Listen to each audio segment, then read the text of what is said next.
Hosted by me, your ever-loving horned red fuzzball, Cliff.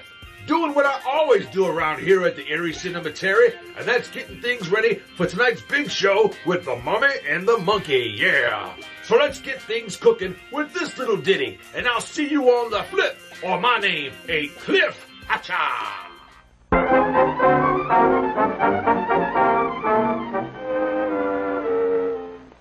Gee, I'm glad you stayed all night, Bobby. Don't you like the cereal? Oh, yeah. But it's a little mushy. It's not crisp like the kind my breakfast pals serve Dad and me at home. Your breakfast pals?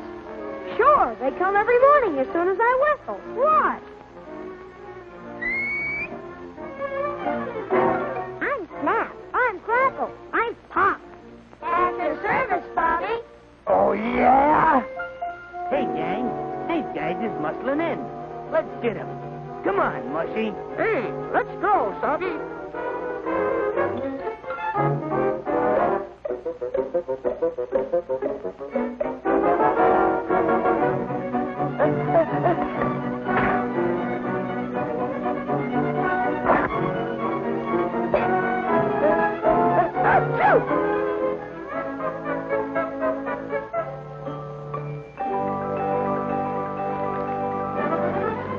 These Rice Krispies are swell. Look, they float. Sure, and they're so crisp, it's noisy. Hear it? Crisp to the last spoonful.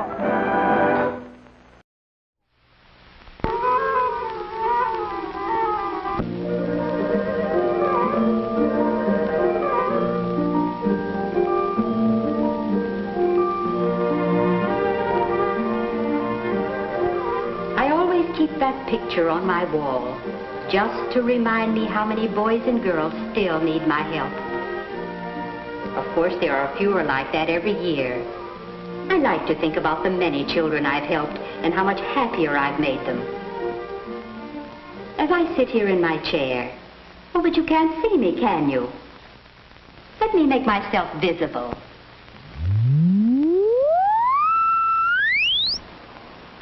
There. I keep myself invisible most of the time. That way it's easier for me to help boys and girls learn good habits. Lots of times they don't even know I'm helping them. Let me tell you about one boy I've been helping. His name is Stanley. I use my magic wand to take you to him. Ready? Let's go! I'd already helped Stanley a lot. He had many good habits. He washed his face at least twice a day, and his hands 4 or 5 times a day. He did it every day without having to think about it, because it was a habit. But there was one habit Stanley hadn't learned yet. He didn't clean his fingernails when he washed his hands. And goodness, how dirty they were. So I decided to use my magic. I said, Stanley, dirty nails carry germs, and they look ugly, too. You go right back and brush them.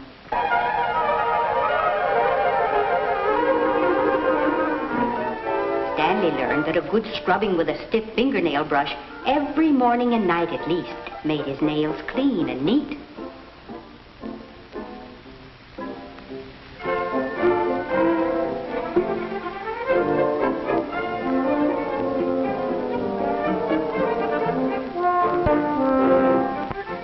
To dry his hands carefully, especially around the fingernails.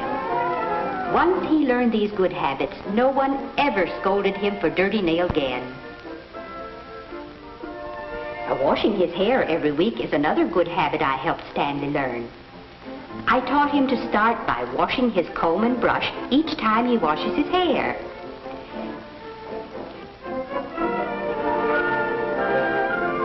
There are always hairs in a hairbrush. I'll tell you why in a moment.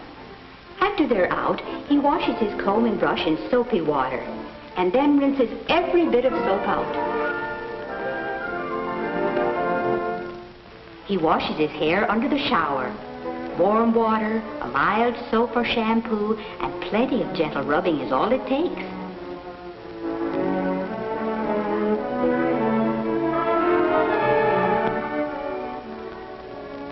He rubs with his fingertips, not his fingernails, so that he doesn't hurt the tender skin under the hair. When he rinses out this soaping, his hair is fairly clean, but not quite clean enough. Our soaping will really do the job.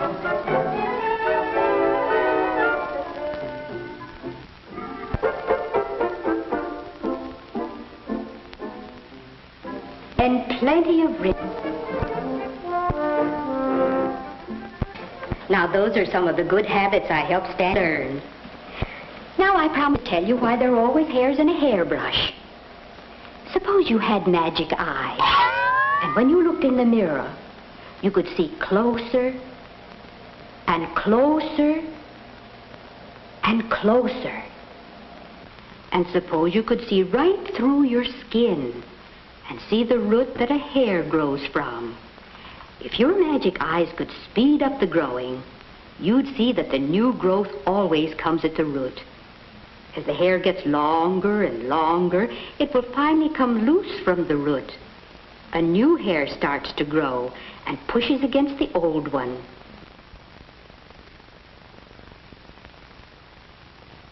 Brushing pulls out the old hair and leaves more room for the new one. If your magic eyes look closer, they'd see little sacs on each hair. These sacs make which protects your skin and hair from getting too dry. To spread this oil all over your hair and makes it glossy and pretty. When this oil gets dirty, soap is used with it so it can be washed away. But every bit of the soap must be rinsed out afterwards, since any soap that's left will leave a dull film over your hair and keep it from pretty again. The nail grows from a root, too, under the fold of skin at the base. The edge of the cuticle. Sometimes a bit of the skin forms a hangnail. As the nail grows, it should be trimmed to just cover your fingertip.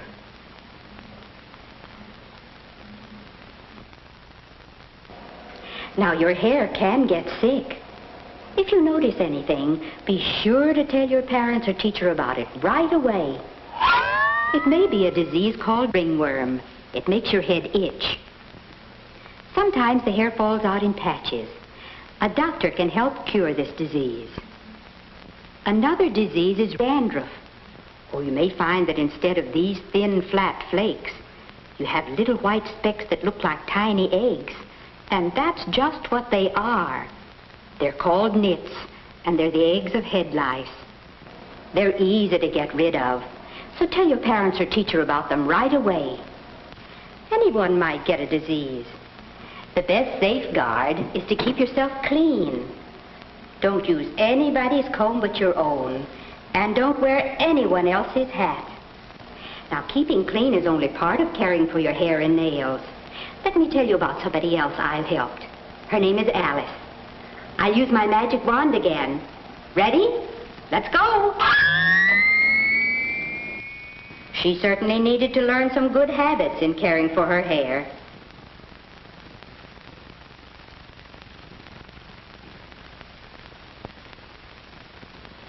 So I used my magic. I said, Alice, you go right back and brush your hair till it shines.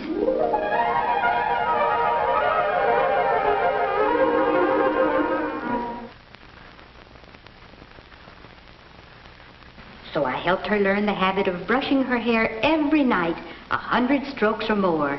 That sounds like a lot, doesn't it? But it's worth taking the time for. It makes hair gleam and glisten. But even more important, it makes hair healthier, too. So it's just as important for boys as it is for girls.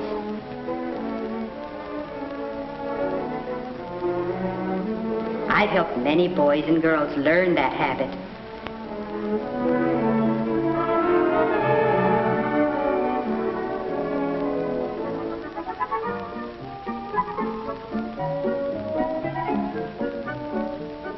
I helped Alice learn to take care of her nails, too. She files them to keep them from getting too long and to give them a pretty shape.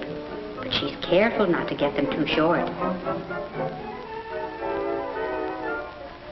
She makes her nails pretty, too, by pushing the cuticle off the nail. She does it with a soft piece of wood called an orange stick. Wood won't cut her skin the way sharp metal might. A cuticle oil softens the cuticle, makes it easier to push back.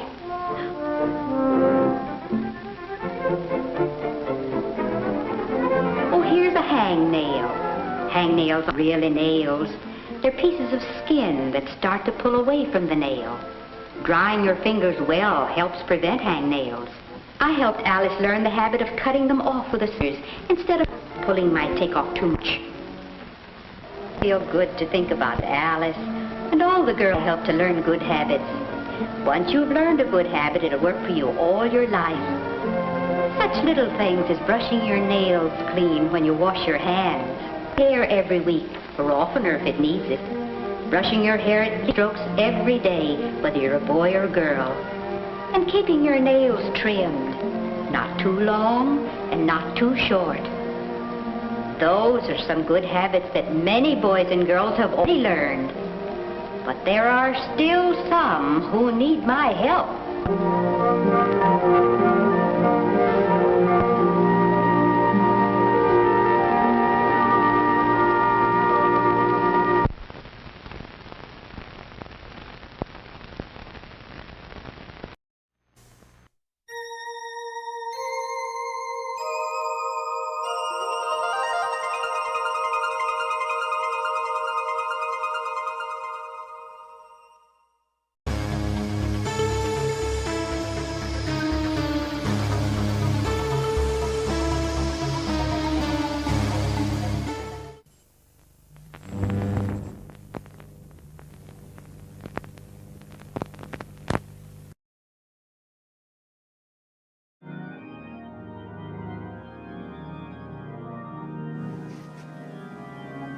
Good evening, my fellow nocturnals. I am Bonnie Bone Dust, and I will be your guide for tonight's Monster Mayhem Theater. Do not fret, for I and I alone will make sure that your experience is one that is free of pain, unless I decide it will not be. That is right. Your fate is in the hands of I, Barney Bone Dust, on tonight's Monster Mayhem Theater.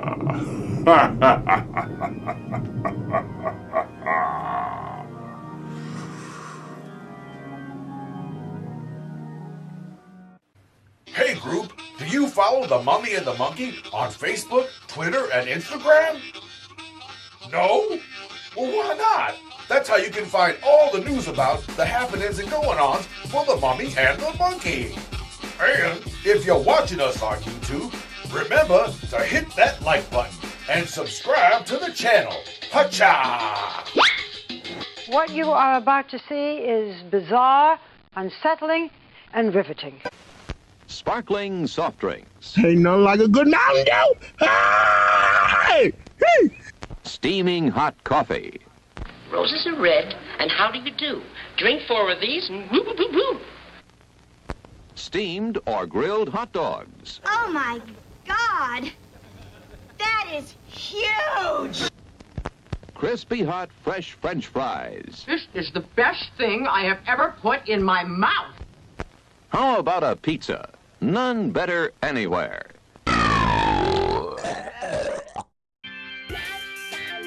Hey gang, it's been real.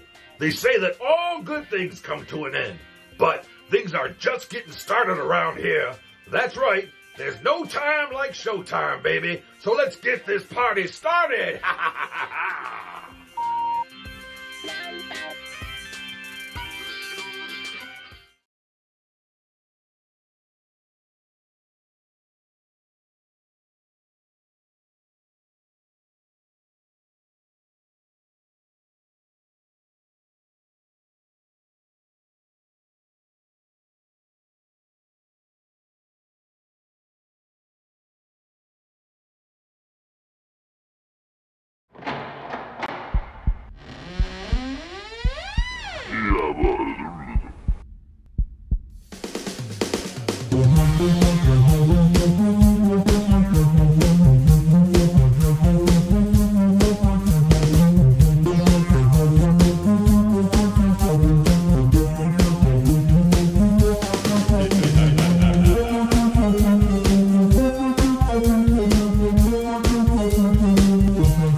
There we go. Hey, rock and roll. Hey. Welcome one and all to the Mummy and the Monkeys Hairy Scary Hangout. Yeah. I'm Janet Decay, your yummy mummy. And I'm Grim Gordy, your funky monkey. Woohoo! And we're glad to be back with another hangout show for you guys. Episode 295. Yes. Yeah, we're 5 more episodes away from 300, of course, right? Wow, getting closer to that big 300 milestone there. Huge, yeah, huge. I didn't think we'd get past 10 or 12 episodes. I mean, and back in the day, I didn't even think it would go this far. And what's wrong with us that it is? I don't know. I don't know. You know, it's a habit we can't get rid of now. Too much free time, I guess. I don't know. Anyway. Well, we love hanging out with all of you viewers out there in YouTube land and in television land. No matter what time or day it is. Doesn't really matter, does it? No, any day or time. Yeah. It's great. So we have a fun movie for you tonight. It's a cheesy beef flick, The Indestructible Man. Oh my gosh. Yeah. And we've got some... It's about Keith Richards then, right? From the Rolling Stones, the guitarist. He is pretty indestructible. It's not about him? Seems. But no, it's not about him. Oh, okay. It's about a different type of... A different indestructible A different guy. man. Okay. Yeah, a different story. Who could that be? We've got some shout-outs going on. Happy birthday to Chris's wife, Tina. Happy birthday, Chris's wife, Tina. Happy birthday, Chris's wife, Tina. Happy birthday to you. Oh, you're going to sing it. Happy birthday, dear Tina. Happy birthday to you. That's right. And then shout out to Flea Market Tommy. We met Flea Market Tommy in real life last week. Yes, he was nice enough to say that he admitted that he watched our show. He's a fan. Yeah, so it was nice to chat with him for a minute. Not a lot of people like to admit that, but thank you, Flea Market Tommy. It was good seeing you, buddy. Oh, yes. And we've got a prize giveaway. Here he is. So we're going to give away one of our Crypt Kitties. Woo! Hey, wait a minute. A real life Crypt Kitty replica. Is litter getting that expensive? Oh, okay. A Crypt Kitty replica. That Chewy bill's getting out of control there, I guess. No, okay. He's got green eyes like Louie. It's just a little plush version of a Crypt Kitty. Yes, so we're going to give away a Crypt Kitty replica to one lucky winner, and we'll throw in some Mummy and the Monkey swag with it, some buttons and things like that. And it's up to you to name it Earl, Jack, or Louie. You can pick the name. Or you could give him a different name. You can come up with your own name, that's right. Yes. So one lucky winner will get that prize, right. And to be a part of the prize drawing. I'm trying to figure out my wording here. All you have to do if you're watching us live streaming on YouTube, comment while the movie's playing, make fun of the movie, have fun. I will write down your names and put them in my big plastic shiny mummy bucket. You might need a few more minutes to practice. I'm all kind of marble mouth too. I don't know what's going on. It's I don't know. It's different, I guess. I don't know. I think we need more coffee or snacks. Yeah, or something. coffee. We'll have some snacks later on in the show. Mm-hmm. But yeah, now if you're watching this on TV later, we've already done the prize drawing, but thank you anyway. Right. Okay, and then we've got some more shout-outs. We've got people that watch with their mini monsters. That's true. So the little ones. Let me get Miss Putrid Petunia here, the little zombie ghoul. And Louie is here, but he's hiding behind the TV. Oh, there he is. I don't know why he's hiding. Maybe I can get Louie to be. Will Louie sit with you? Come on, buddy. He's being a little shy. I got him. Hey. He was sitting, off camera. I got a Louie right here, and he could be my little mascot for this thing that we give a shout out to the mini monsters. And Louie is our mini monster. That's right, one of them. And we sing a little jingle to kick it off that goes a little something like this: and a 1 and a 2 and a 6, 7. Mini monsters, mini monsters, roar, roar, roar. Mini monsters, here they are. Mini monster shout outs too. There's Miss Layla. Hi-oh. And Joey and Andrew and Wyatt and Macy. Hi, Minnie. Hey, kids. And Autumn and Ramona and Sheena and Parker and Kenton. Wow. Hey, Minnies. And then Atticus, too. Yeah, I can't forget him. All right. Awesome. All right, so we'll put Petunia down, and Louie could still sit with Louie's you if he wants. Comfortable here. I feel him already digging in, gonna hunker down. He's clawing you up already? Not clawing me up, just getting comfortable. Hanging on to you. Yeah, he's sitting down. Okay, Magic Macabre Mirror. Woo! Magic Macabre Mirror. Tell me, who be here? Who'll be in the chat right now? I see the Bargain Barons. Hi-oh. And Campbell Soup. And Grandpappy and Travis Brown and David Phillips and Dice Fumbler. Joseph Lawrence, Ed Burge, Let's see. Skookum Mike. That's good. Close enough. Todd Andrews, Netler, and let's see. Who else is here? Rogan Valder. Michael and Terry Shook is here. Wow. Todd Andrews is here. Alrighty, Daddy Dolomite. Ultra Boy, Reb Ohio, and William Nara. Whoa. And Jaegerman. MC Franklin, too. Very cool, guys. So there's more people going into the chat on our YouTube channel, and there's a lot of people that watch us out in TV land. So if our TV viewers want a shout out, they can send us an email, and our email is... Oh, you see, you tripped me up. I'm just going to say the Gmail. themummyandthemonkey at gmail.com. Yes, sir. For any shout outs or birthday announcements for future shows. Yep. Okay. Cash, or you can, some sort of, wire ribbon. I don't know. I'm just kidding. All right. All right. Enough of that. Boop. Okay. Yeah, so we got, like I said, we've got a full show for you tonight. We have, a good movie that we haven't shown before called The Indestructible Man. Yeah. We have a new rescued reels from California tonight. Ooh. 1983 California commercials. Some retro TV nostalgia. That's right. From the West Coast. That's right. Good. I like the way you said that. We got a Stasha skit, What Do You Do's? TV show Time Travel. There's fan mail we're going to open later, too. So there's a lot of fun stuff. Oh, we got us a super chat. Where's my Barbara Papa? Oh, Michael and Terry Shook, thank you very much for the super chat. Barbara Papa.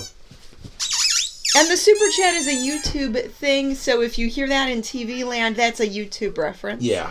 And Crypt Kitty Jack is howling in the background. He wants to watch the movie, too. He does. He can't wait. He's like Bart. He's crying for the first fart of tonight's movie, The Indestructible Man, starring Lon Chaney Jr. That's right. Yeah. So let's Not get to into... be confused with the Whopper Jr., but anyway.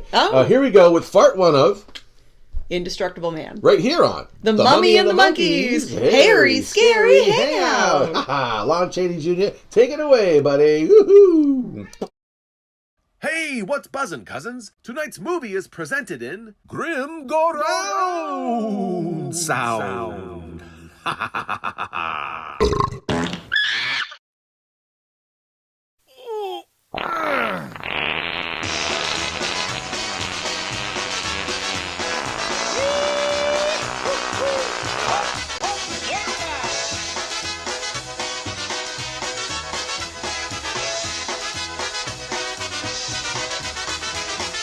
Please stop the world, I forgot to climb aboard. I was dancing a polka while people shout and roar.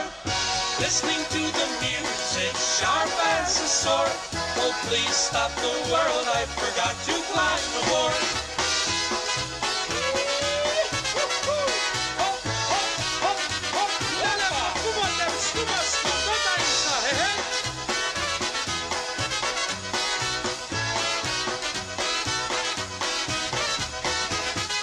Please stop the world, the fun has not died. I'm still so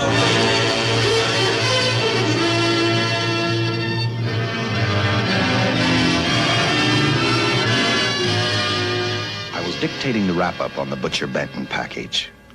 I'm Lieutenant Dick Chasen. Dick, this hadn't been a routine case.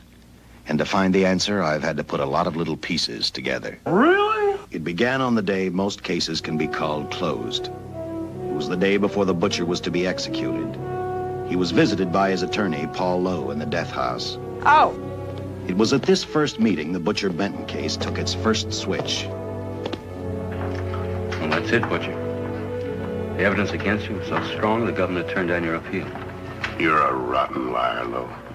You started railroading me from the beginning of the trial. And now you're still trying to throw me curves. Look, I don't blame you for being edgy, but get this straight. I didn't double-cross you. Yeah, right. I never worked harder for a client. You mean you never worked harder for a client to get him sentenced? You were a fool, Butcher. If you hadn't tried to double-cross Squeamy Ellis and Joe Marcelli, they wouldn't have turned state's evidence against you. But you had to get greedy. You wanted to keep the whole $600,000 for yourself. Well, the boys got sore, and I don't blame them. It was all your idea. You planned the whole job. You hired us. When you found out I'd staged the money, you decided it was time for me to die. You got those two crumbs to turn state's evidence on me. You stinking... We both know that isn't true, Butcher. Now, look, what's the sense in not giving me the money? There's Not gonna do you any good. Well, I'll have the satisfaction of knowing that none of you three are gonna spend it. What about Eva? Don't you owe her something? You tell me where the money is, I'll see that she gets your share. I've got a different idea. Uh-oh. I'm gonna kill you and Squeamy and Joe. Then I'll take care of Eva myself. You thick-headed ape, you're gonna die tomorrow. Why do you say things that you know will hurt me? Remember what I said? What's that? I'm gonna get you. All three of you. Even for you, Butcher, that'd be quite a trick. So long, dead man. Remember what I said? I'm gonna kill you. All three of you. Well, isn't that special?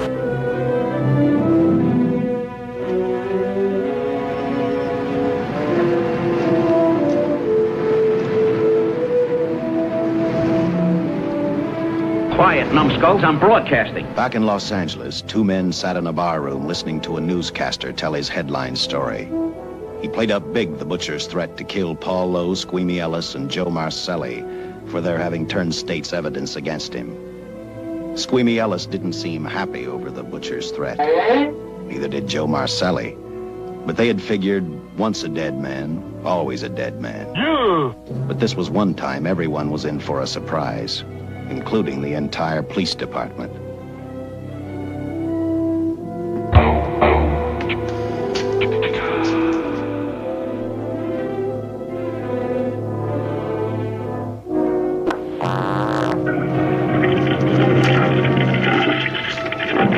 Not go in there. Teletype just came in from San Francisco. Butcher's execution is set for 5 o'clock this afternoon. And like the newspapers say, he still refuses to talk about that stolen money.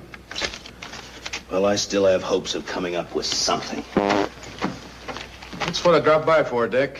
With Butcher's execution, the department's marking it case closed. That means you'll be reassigned. I've spent a whole year trying to break this case. As far as I'm concerned, Butcher's death is just the beginning. Of course, I can't prove it, but I think that Paul Lowe was the top man. And even though I have to keep working on it while off duty, I'm going to get Lowe, Squeamy Ellis, and Joe Marcelli. Okay, Lieutenant. Officially, I've taken you off of the case. Unofficially, I wish you luck. Do me a favor. Keep me posted. Will do. Thanks, John. Adios, amigo. I headed for Eva Martin. She worked in a local burlesque house. I'm a cop, and my job is to ask questions and get answers. So I decided I might as well start again with her.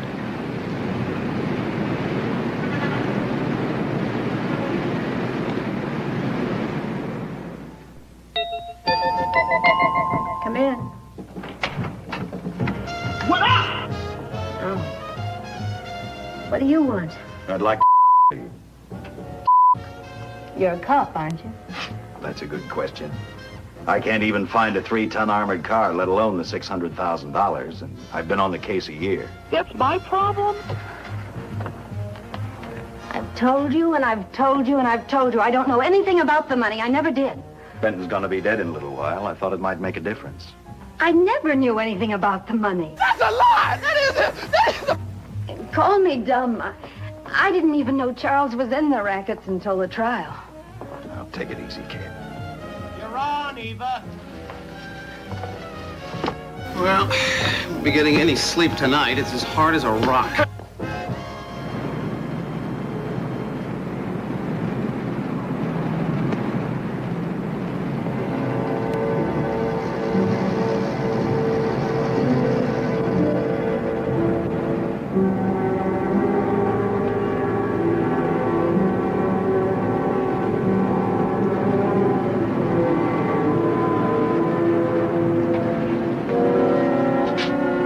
Hey, baby, you know what time it is? Honey, here's your wrap.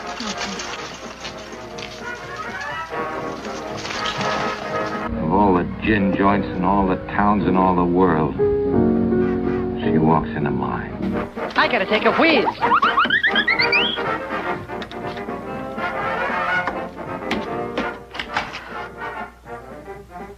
What a dump. A few moments ago, Butcher Benton, without revealing the whereabouts of the $600,000 stolen in the armored car holdup, paid for his crimes against society in the gas chamber at San Quentin. Bogus. Now for a look at the international scene. Today... Come on, baby. Don't waste tears on Benton. I feel so badly about Charles. Why? If I'd known, maybe I could have done something. How about it? We could both use him. And I just can't while she's working, Paul. Boy, see.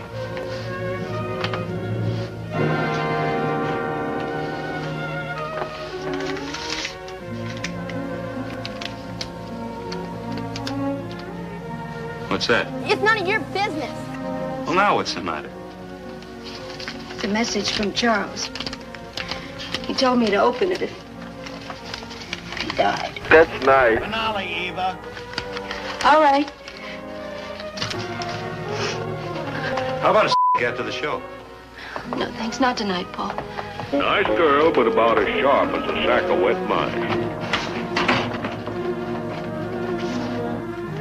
You're despicable. I didn't find out until much later, but Paul Lowe, in opening the letter the butcher had given Eva, found a map outlining a section of the city sewer system, and clearly identified was the spot where the butcher had hidden the stolen payroll.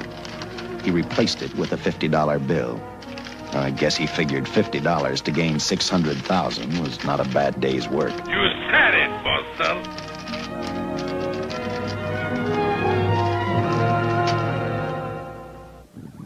And a few hundred miles away in San Francisco, the case took another switch, which turned the next 72 hours into one long, hideous nightmare. Dr. Bradshaw, a distinguished biochemist, was making preparations for a final experiment which he hoped would lead the way to a cure for cancer. He'd been successful with laboratory animals. The last step called for a human body. And Dr. Bradshaw's assistant quickly made a deal with a local mortuary and returned to the laboratory with the dead body of Butcher Benton. Bring out your date! I haven't looked this pretty since I was a baby. You made good time. Well, I didn't waste any. Any trouble? No, I just handed the money over and moved the body into your station wagon. That was that. Good. Get a syringe.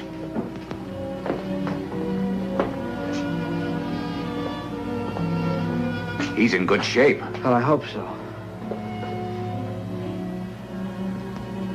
We'll get other blood samples later. We'll run this one through fast. Right. Now wheel him into the machine and then raise him. Right.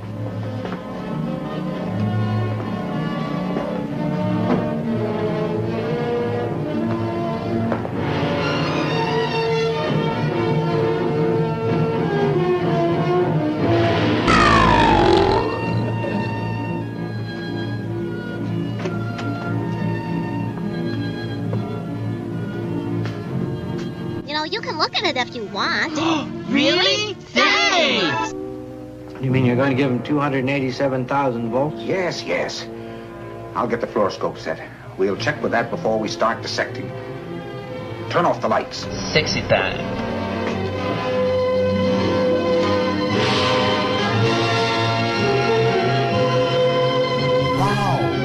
There you are, old boy. If you respond properly and my theory is sound, you'll be more famous dead than alive. Throw the switch. Okay.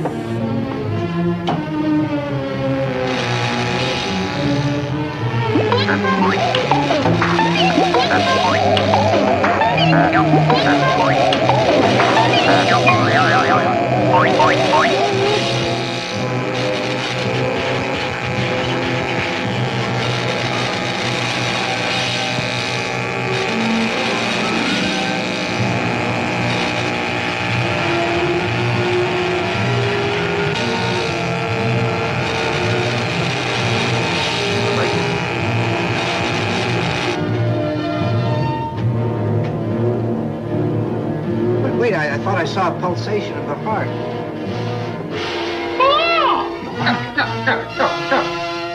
Dr. Bradshaw is beginning to breathe.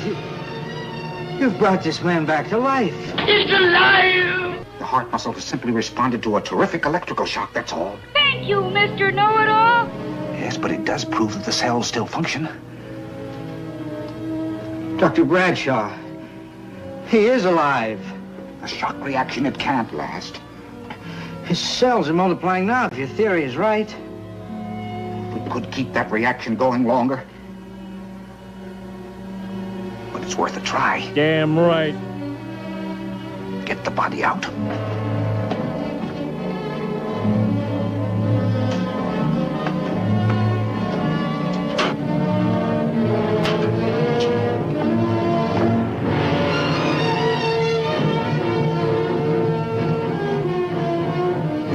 Well, I had a long night. Get some adrenaline from the supply room. Some amyl nitrite, too. Hurry, hurry.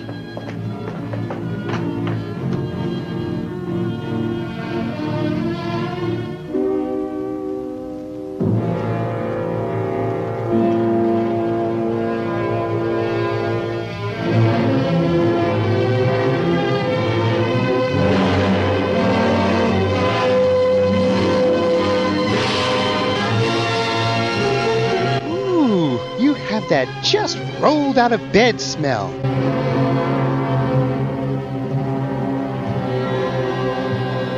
I'm gonna kill somebody up in here tonight.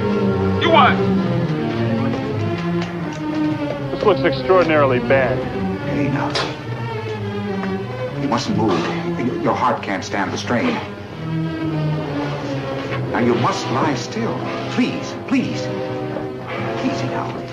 Easy. Easy. You must lie easy, please. Oh, my ovaries.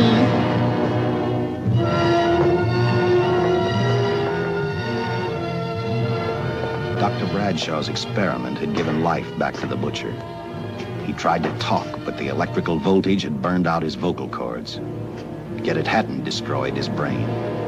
He knew who he was. He knew who he hated. As he stumbled about the room, I think he thought only about one. Peanut butter. Kill Lowe, Squeamy, and Joe Marcelli. Ouch! Tremendous electrical voltage that Dr. Bradshaw had given the butcher had increased his cellular structure to the point where he was no longer a man. Dr. Bradshaw's experiment had created a vicious, brutal animal with an almost inconceivable amount of strength. Dr. Bradshaw must have believed the butcher's regained life would last for only a few minutes. Therefore, instead of calling for help, the doctor decided to handle his creation alone. Now, easy, Benton. Just relax. I'm a doctor. I want to try to help you. Do you understand me? You're in my laboratory. All right, Dan. The execution was carried out and you were declared dead. I tried an experiment on you and brought you back to life, although I didn't intend that. Now, you've had a great shock. Now, come and sit down. Now, be quiet. Now, come and sit down. Take it easy. That's the boy. I like them brain fried potatoes.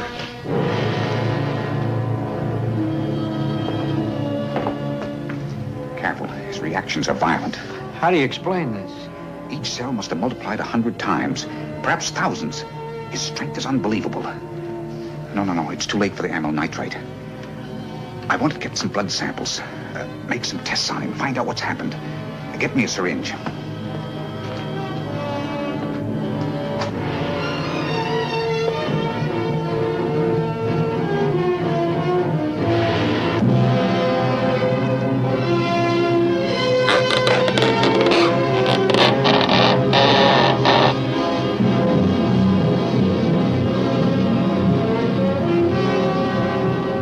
Why won't the needle penetrate the skin? Tissue must be nearly a solid mass of cells. How are we going to get the blood sample? Surgically, perhaps.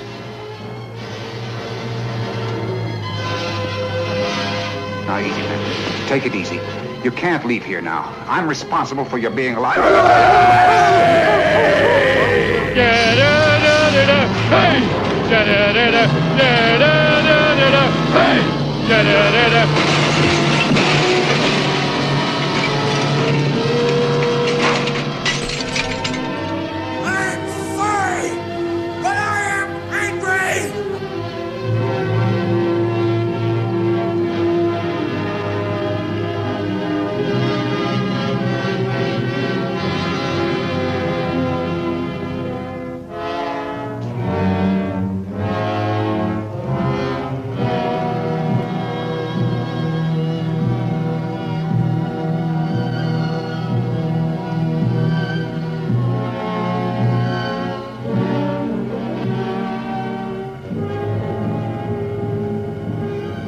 Towards the end of this case, Captain Lauder and I found out the doctor and his assistant had been murdered.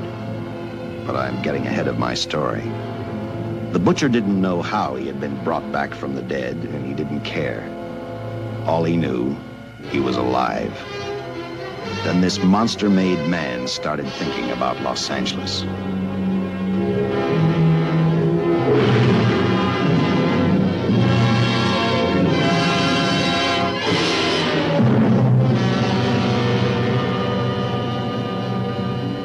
Let's go to KFC.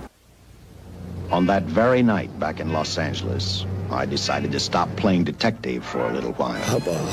I went to the burlesque house to ask Eva to have dinner with me. After all, the butcher was dead, and if I got lucky, sooner or later, I figured Paul Lowe would lead me to the stolen payroll.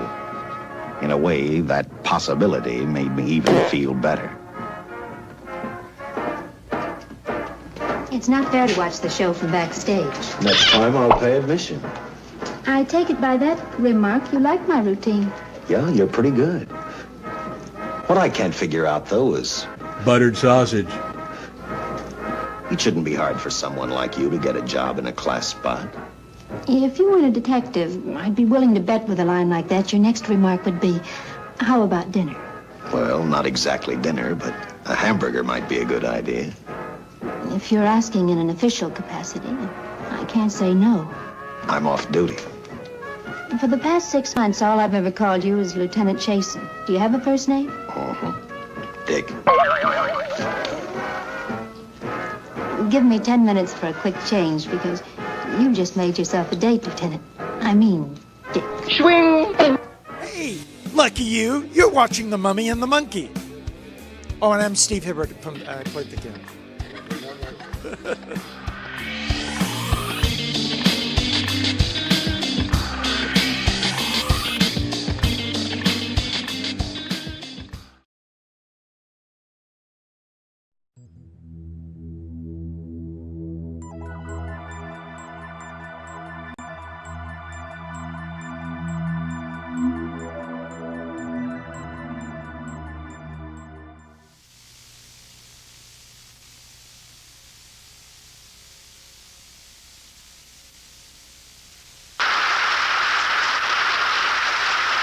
Join in the applause for the San Jose Repertory Company.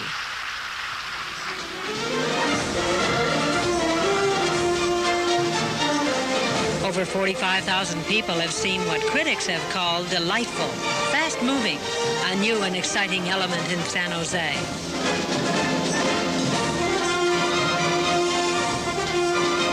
Live theater, dramas and comedies, performed and presented by San Jose's own professional, award-winning theater company.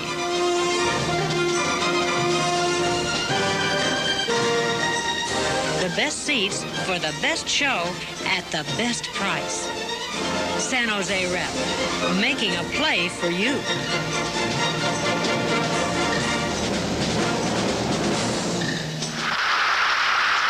Call 294-7572 for ticket information.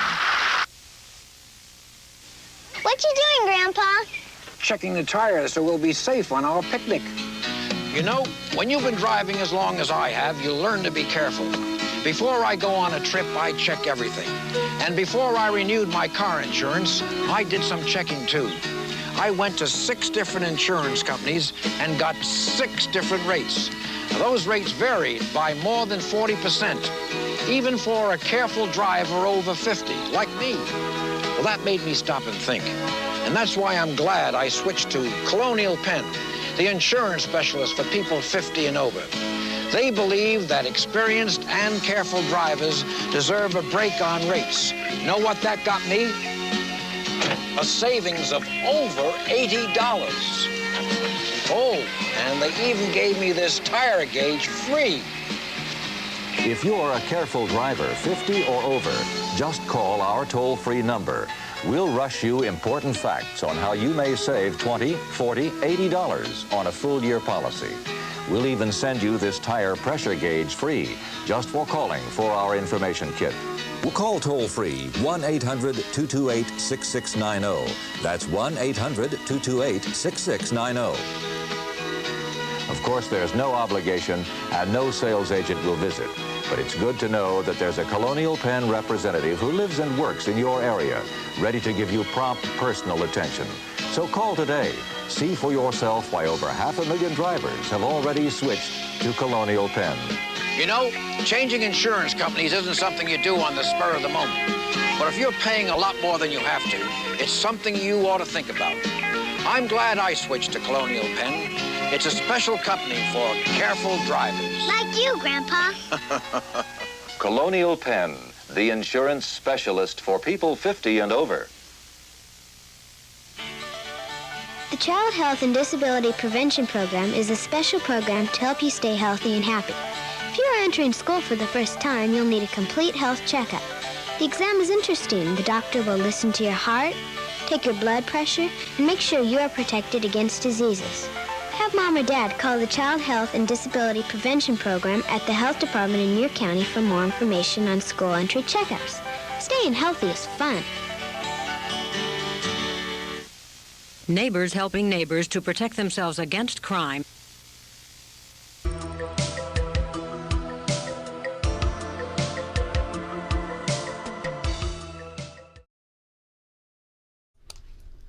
Ooh, just and we're like back. that, we're back. Hey!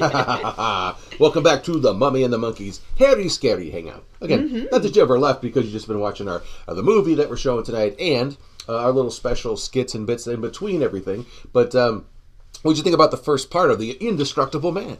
I thought it was great. It's moving along, right? Yeah, it had like Frankenstein movie vibes, and it's just so cheesy. And I'm smelling a strong odor of cheese. Oh, is that the movie or is that tonight's snack? I think it's tonight's snack. And speaking of that, let's get into this next segment called The Mummy and the Monkey Snack Toys. New yummy snacks. Old movie facts. Yep, I think it's the snack that you smelled, actually, and it's the snack right here. It's our tonight's snack toy snack. It's Dandy Corn Twisties. Melt-away flavor. Oh, yeah. Or what other people usually call them, like cheese doodles or cheese puffs. Yeah, they're just, it's a cheddar cheese food, food product, whatever you call it. It's orange flavored and food stuff. Orange colored, and it smells like stinky cheese. Yeah, but these were a local favorite here in Cleveland, Ohio for a while. This company went out of business, but it was bought, I think another brand bought their recipe, and they continue to put out at least one of the products that they used to have, and the more popular one, the cheese twisties.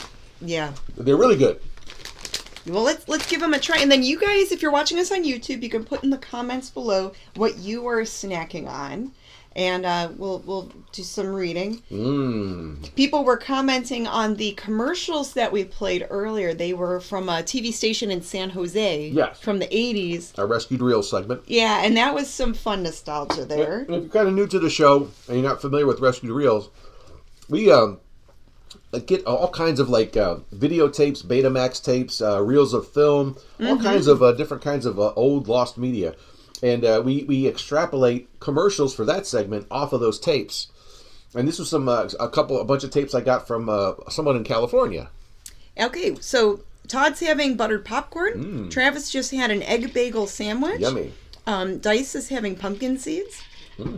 Cthulhu was eating leftover pizza, so that's fun.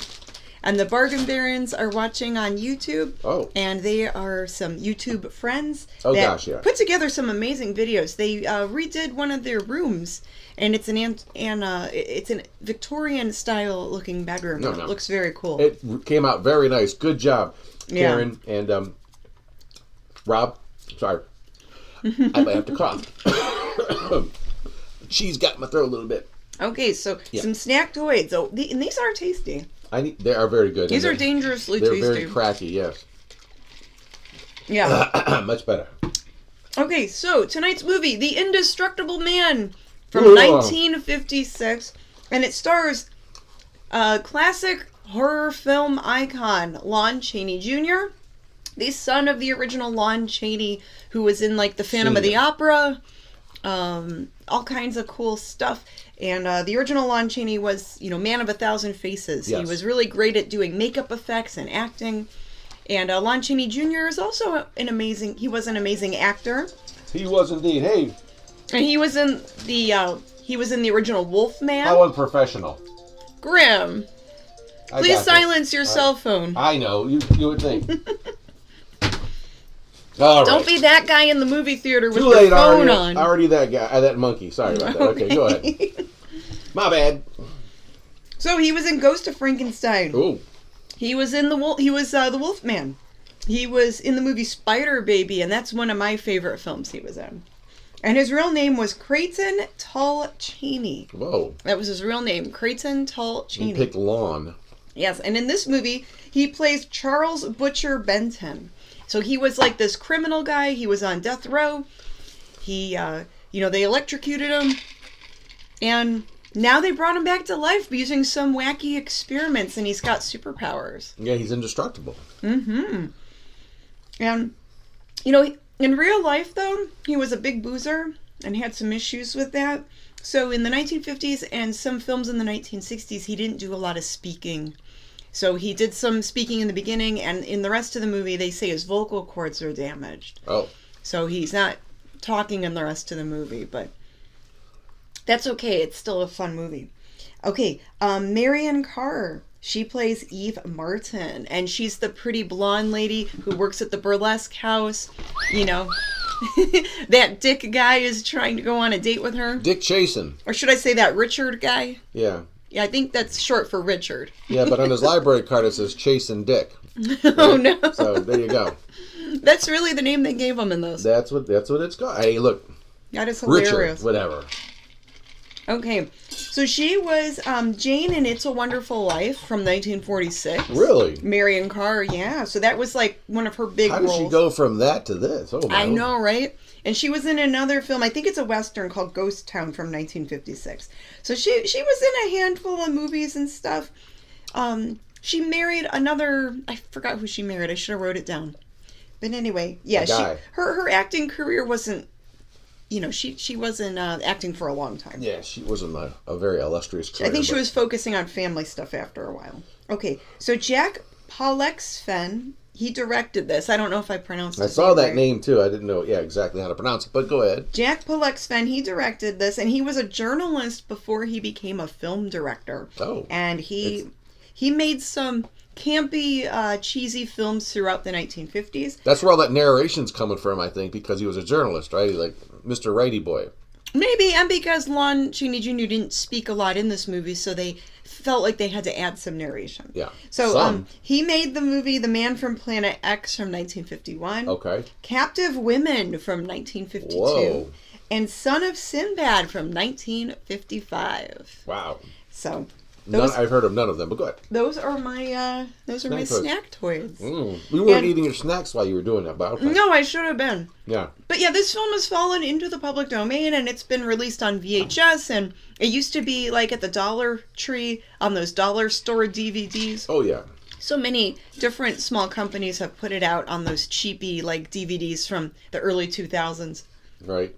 Okay, so thank you so much for the snack toys on tonight's movie, The Indestructible Man. Sure, Grim. Yeah, and we got more Indestructible Man this coming up. So let's jump into part 2 of The Indestructible Man. How many times have I said that already? Okay, here we go. So we'll watch part 2 of the movie, and then after that, when we come back, we will share some fan mail. That's right. Okay, here we go. Part 2. Ha ha ha ha. Oh my god, oh my god, oh my god, oh my god. I kept playing tag with Lowe. He made 4 telephone calls. 3 of them didn't interest me, but one did. The one to Joe Marcelli. I watched Joe head for his meeting with Lowe, and for some unknown reason, I began to get the feeling that this case was finally about to explode in my favor. You see what I mean? Well, look at that, will you? I seen him stagger on 2 legs, but he's doing it on 4. Shut up, you bag. Well, look who's calling names. At least I ain't a squealer, a stoolie. I warned you before. All right, Harry, that's enough. I'll take care of him. I want to talk to him. Okay, Mr. Lowe. But any future business you've got with this psycho, take care of it upstairs in your office. He keeps showing around here, sooner or later he's going to get slugged, cripple or no cripple. How dare you! But for, like an old white-haired lady, it still looks pretty good.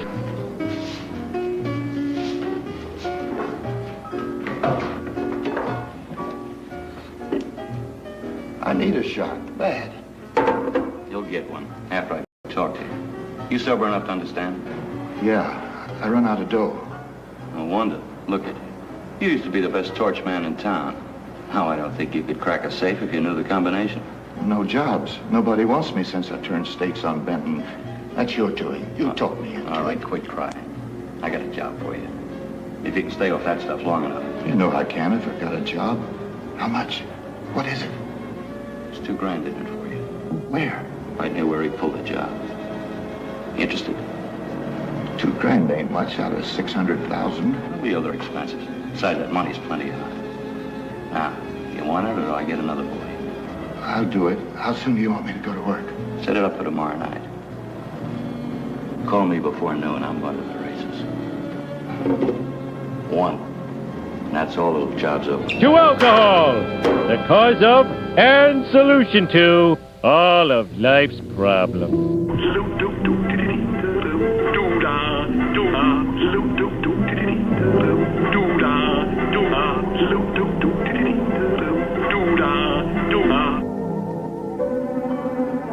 How far we finna walk, baby? The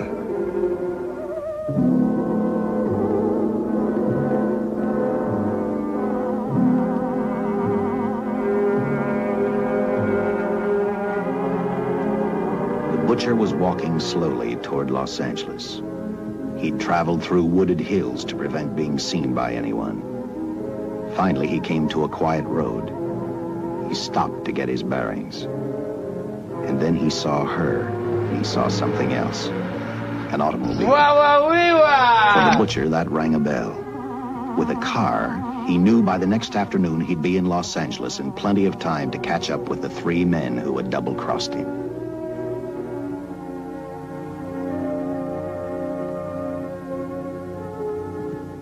How's it going?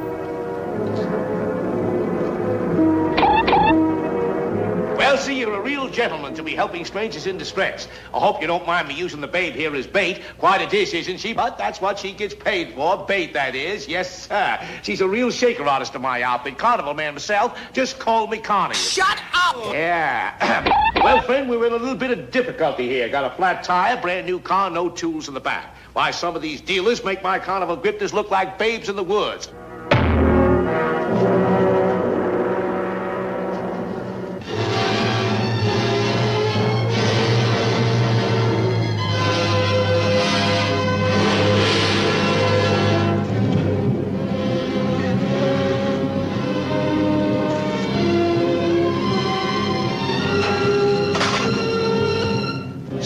Holy. Say, who you with, friend? Let it down. Let it down. Stop rushing me! No matter who you with, friend, believe me, I can do better for both of us. I'll make a fortune for the both of us.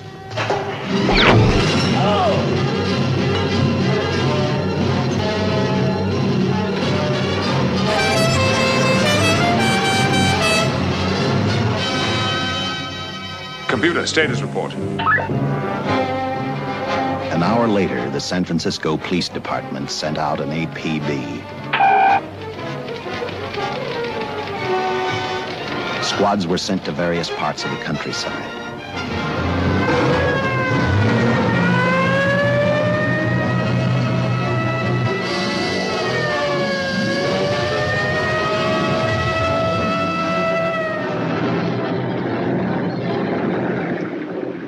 Roadblocks were thrown up to catch the cold-blooded killer the hysterical girl had described.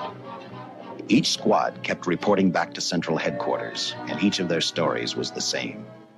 So far, none of them had spotted the car the killer was driving.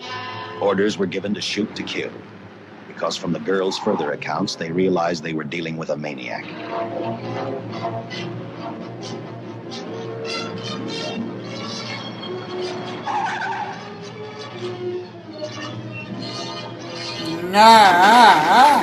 Now you know we are two wild and crazy guys.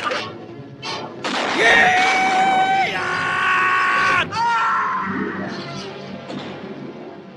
You're dead meat, Pilgrim.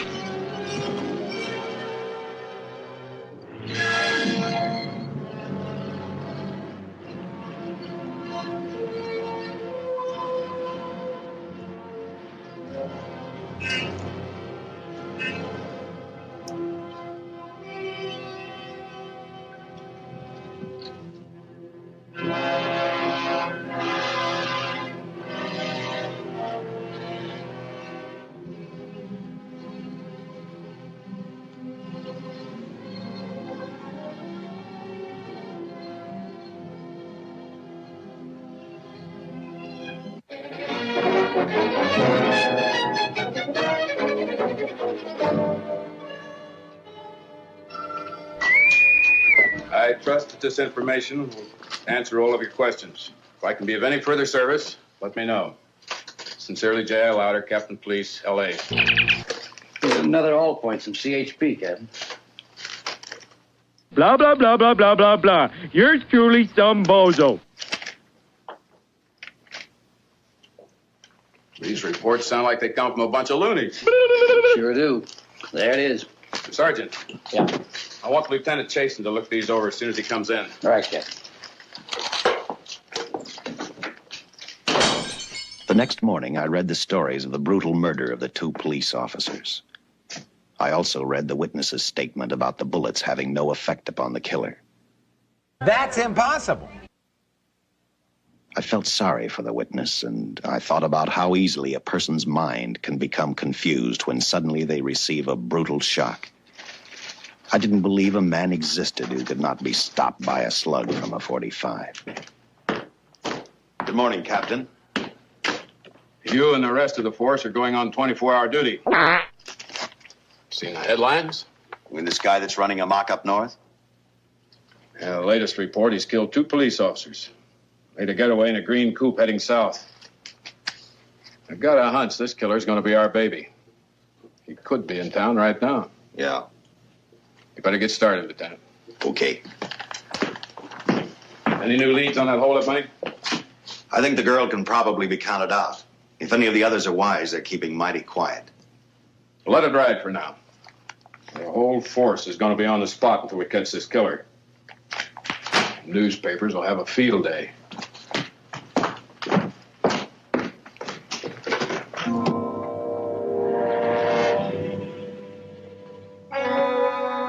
What's happening, hot stuff? We were wrong about 2 things. The killer was already in our city, and we didn't know he was Butcher Benton. He headed straight for Eva Martin. He went to her dressing room to get back the map he had left in the envelope with her. He wanted first to check his money, then catch up with Lowe and the others. Willkommen, bienvenue, welcome. Come on in.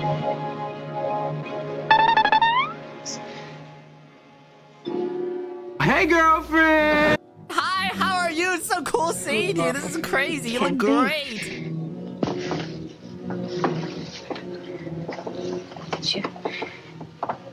You do look like him. Only different somehow. Oh, look at that. It is you. Why didn't somebody tell me? What's happened, Charles? Those look like bullet holes. Are they? I'll have to say yes. Shut up. There's not even a mark.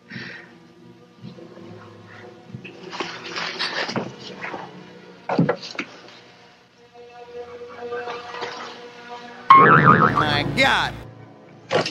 Is your friend on crack?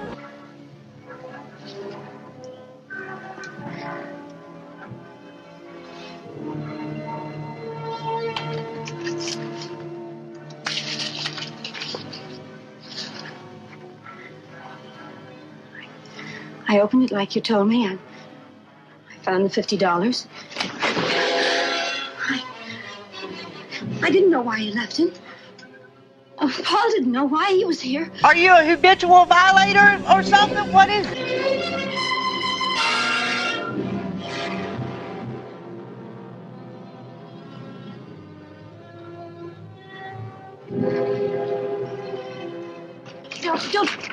Don't play crazy. The name of Paul triggered his hate. He left her dressing room and started for Squeamy Ellis and Joe Marcelli's place. Because he knew, with them out of the way, Paul Lowe couldn't open the strong box where the money was hidden. He thought of Squeamy and Joe first. He was saving Paul Lowe for last. You confusing me.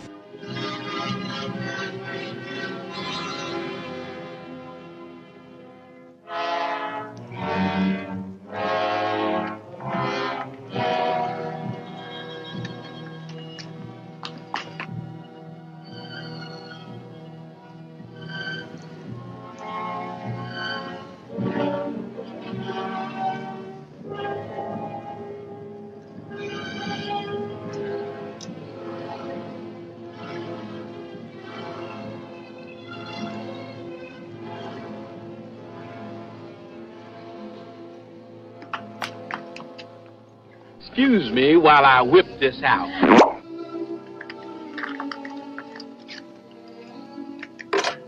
Garfield 1, 2, 3, 2, 3. Garfield 1, 2, 3, 2, 3. Eva, can I borrow your eyebrow pencil? I'm trying to use the phone! Operator, get me police headquarters. Lieutenant Chasen, please. When do you expect him? Tell him Charles Benton is alive, and even bullets can't stop him. I'm not crazy. Just say a friend of Charles. He'll know.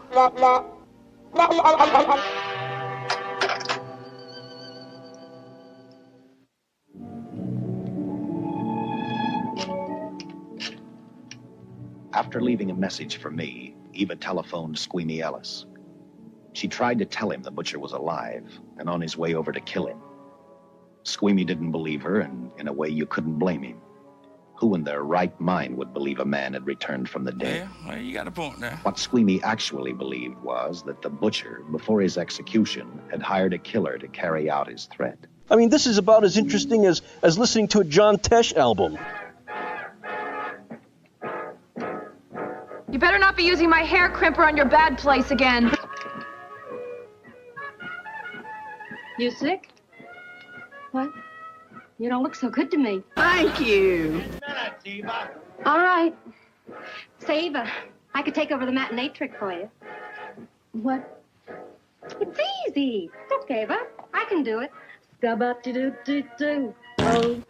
Oh, Francine, I just thought of something. Yeah? Eva agreed to let Francine do the show. She hoped she'd be able to interrupt the butcher before he arrived at Squeamy's hotel. Or, failing that, at least be able to warn him to stay out of sight. You wanted me, Captain? Yeah, I just had a rundown on those fingerprints of the stolen car up north. We got nothing on the driver who was killed or the woman with him. Take a good look at these.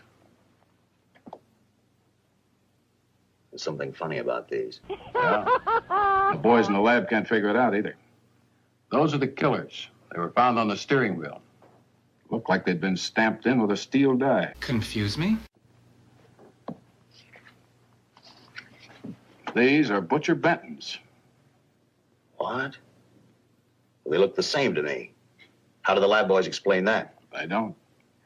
Their best guess is a twin brother. An identical twin could have the same pattern of whorls with only slight variations. Oh! Ever hear of the butcher having a twin brother? No. Even if he did, it wouldn't explain these freak prints. You didn't pick up your message, Lieutenant. Some wacky dame calls you. And she says Charles Benton is alive, and bullets won't stop him. Like, for real, for real? If we buy the twin theory. Who was she? Where'd she see him? Well, she wouldn't leave her name. Sounded kind of hysterical to me. Said she was a friend of the butcher's. Eva Martin. Get over at the Follies and see what that girl knows. Yeah. Some guys have all the luck. I never drew an assignment to the Follies.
Whoa!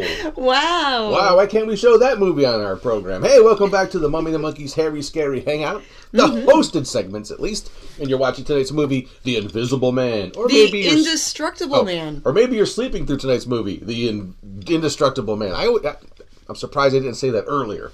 Sorry about that. And we've never shown The Invisible Man, but we have hosted The Amazing Transparent Man. Which is, not to be confused with. Pretty much the same idea. You should hook up with the Indestructible Man. They could maybe, go on adventures together. Like a super villain team or something. Yeah, they totally could.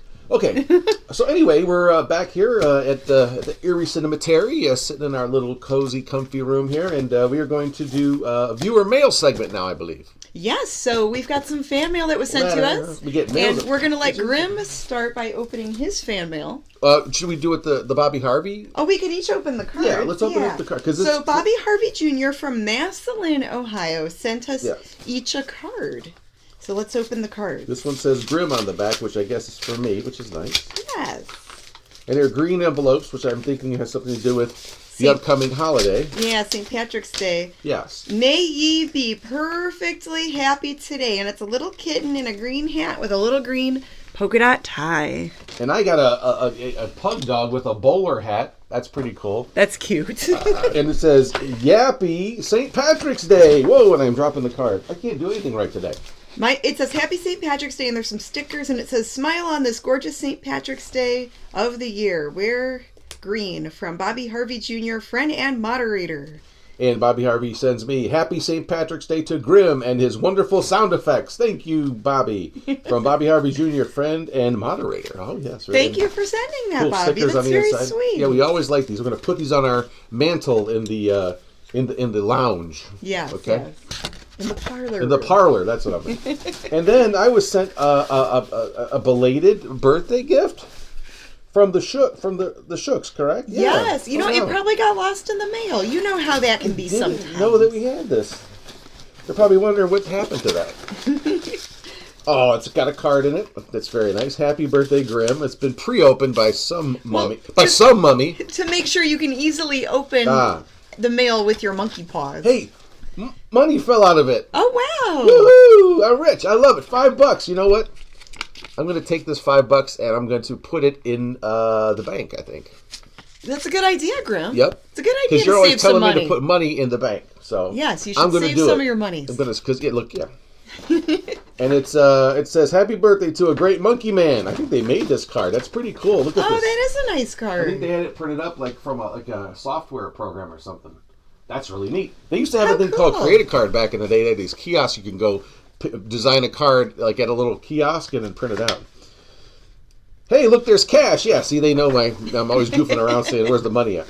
Hope your birthday is out of this world with nothing to compare. A day that's extra special, a day that's free of care, a day of celebrations with friends and family too, for you deserve the very best today and all year through. Oh, man. Happy birthday, the Shooks. Well, thank you, Shook family. Oh, my gosh. That's very, very nice. Thank you so much. What's in the rest of the box? I don't know. Let's find out. Maybe more money. Who knows? Maybe some snacks. Who knows? Okay, got some packing Or maybe papers. flea medication. Hey, there's that one time. You know? I'm always trying to clean him up and all the bugs he collects. Yeah, at least I didn't pull a tick out of my hair. Okay. Well, where'd I get it from? Maybe you. There you go. This feels heavy, baby. I don't want it to fall out of my monkey paws here. Ooh, it's heavy. What is this? Ooh, it's a Frankenstein candle. Look at that. Oh, that is cute.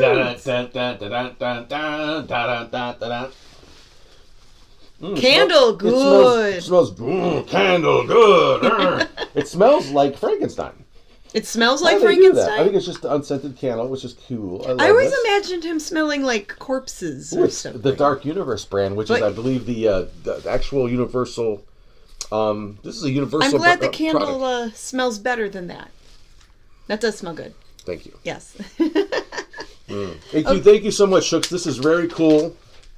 I will put this in my hovel, and I will use it to read comic books by or something in the dark. I don't know. There you go. And thanks for the dough. Yeah. All right, and this is from Joseph Frantic in Reynoldsburg, Ohio. So there's an envelope here. So let's see what this is about. I like this too. I like the The bubble wrap. Oh yeah, bubble wrap is fun to play with. That's a great gift in itself. You could put this underneath the cut it so it fits underneath the toilet seat, and then when someone sits on it, it pops and scares the out of them. But at least they'll be on the toilet. Oh, so this is an Aloha Flamingo banner. Aloha. So it's like a paper banner with flamingos, Yeah. and then there's also paper cutouts with flamingos and flowers, and it looks like Parma, you know? I bet this is for Stasha. Parma? Yeah, I bet this is for Stasha to hang up at her house in Parma. Parma, Ohio. Does this program go to Parma? Parma, Ohio has lots of pink flamingos, surprisingly. And there's some flamingo glasses. Isn't that cool? Now with the internet, though, you can watch this in Parma, Italy, too. Yeah, there's a Parma, Italy. You can stream, yeah, I'm sure. We got someone in the UK watching. Yeah. That let us know that they're watching. So shout out to Mark in the UK. Yeah, that's really cool. It's Mark from the UK. Our second UK viewer that we know of. That's okay with us. Okay, UK is okay. It's That's okay, right. yeah. Love it. Okay, so and we got an email also. Wow. From Dr. George out in California. And Does he know Dr. Phil? No, I don't know. Ooh. I didn't ask him. Okay. He says, we saw you guys on Creature Features. Ooh. Out of curiosity, I tuned in and was pleasantly surprised. You did a horror bit with an MST3K fusion. Awesome. I don't know if MST3K has copyright on the whole seeing the backs of their heads things, but you might want to try. Oh, yeah, we had a discussion about that. That's their thing, yeah. But they love your sound effects, Grim, and some of the sound bits that you do, they have to pause and go back and watch it again Because they're laughing so much? because they're laughing so much. Again, yeah. yay! Wow! Woohoo! So thank you, Dr. George, for writing. And if Yeah, you I hope- guys out there want to send in an email or some regular mail, put the info on the screen there, Grim. It's only this one, I think. It's themummyandthemonkey at gmail.com for the email. And then our website is... I don't know if I have that, believe it or not. Oh, okay. Well, it's Let me in check. the YouTube. There it is. There, okay, it's there. themummyandthemonkey.com. And then if you're watching us on YouTube, all of the links are in the video description box with all the info. That's right. Okay, cool. So, well, wow, that was a fun segment there. We had got through some very cool viewer mail and very nice complimentary emails, some cool gifts, and cash-ola, baby, yeah! all right, well, let's get into part 3 of the Indestructible Man. He's the Indestructible Man, and he's got some plans. Let's see what he's planning on doing. That's right. I got plans for my money. I can, this make a good tip for a pizza guy or something, too. Yeah, that could go towards the pizza fund. Yeah, that's right. All right. We're already part 3, my gosh. Okay, yeah. well. Are we going to watch it? Getting sad. Come All right, on, Grim, here we let's go. watch Part the 3 movie. for you and me. Part 3 of the Indestructible Man.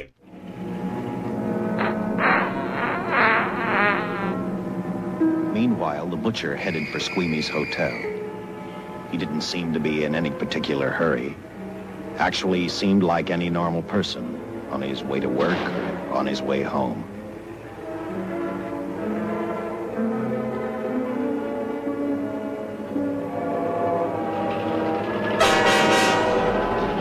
He rode up Angel's Flight, arrived at the top, scanned the hotel building, and then noticed the only exit from Squeamy's apartment, a fire escape. I'd like to thank all the little people I stepped on to get where I am today.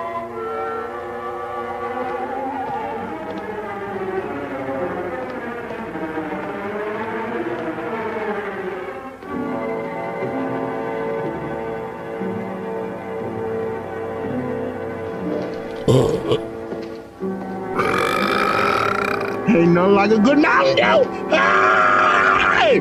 Hey!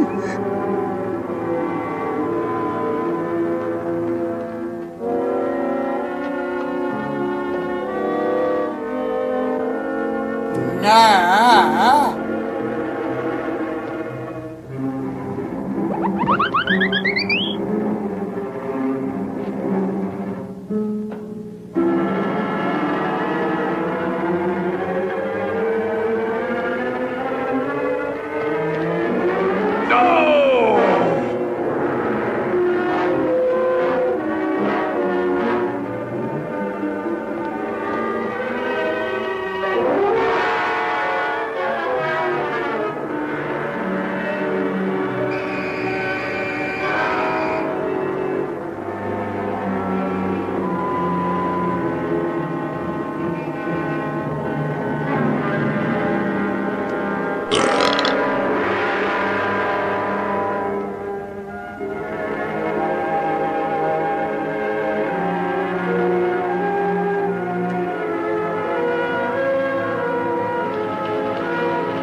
People come and go so quickly.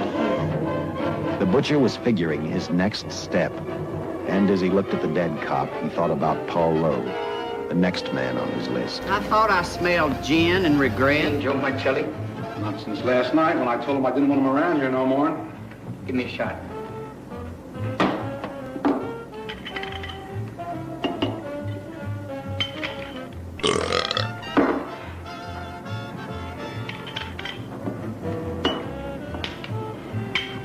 Look, I need help. Just found out that 3 months pregnant. she's after Joe, too. Well, then drink up and get out. I don't want no trouble around my place. You're a real pal. Drink up and get out, I said. No, you're not excused. Now you may leave.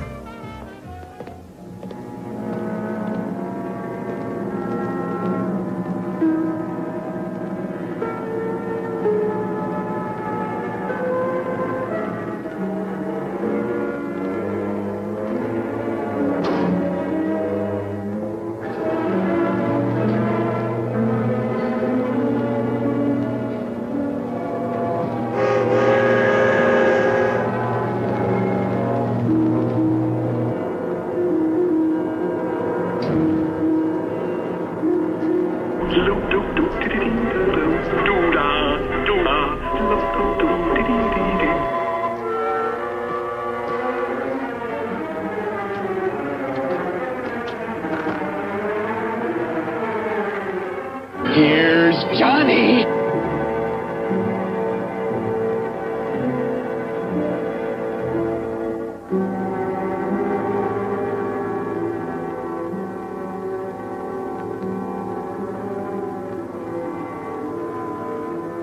What are you looking for? Chicks dig me because I rarely wear underwear, and when I do, it's usually something unusual.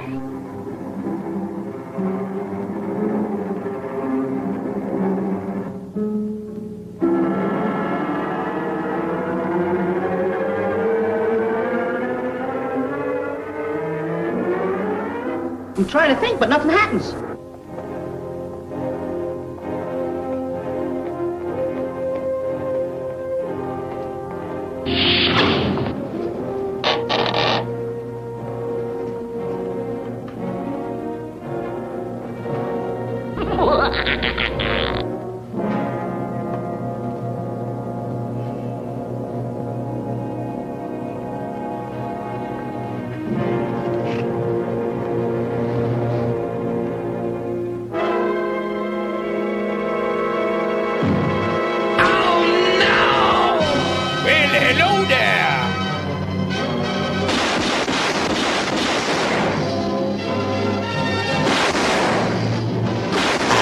Going to kick your ass.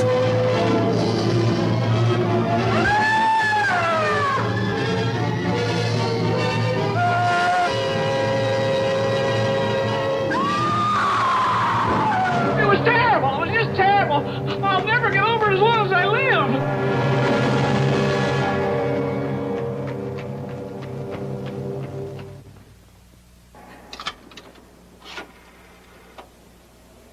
Operator. Who's there? Get me the police. No. Police. Yes. Ah!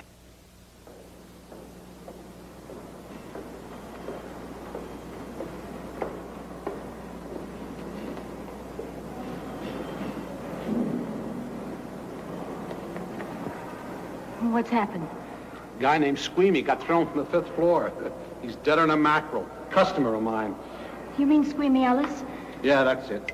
Just Squeamy. No one else was killed. Ain't one enough? You better give up them cigarettes, buddy, or the groundhogs will be bringing you your mail. Know what I mean?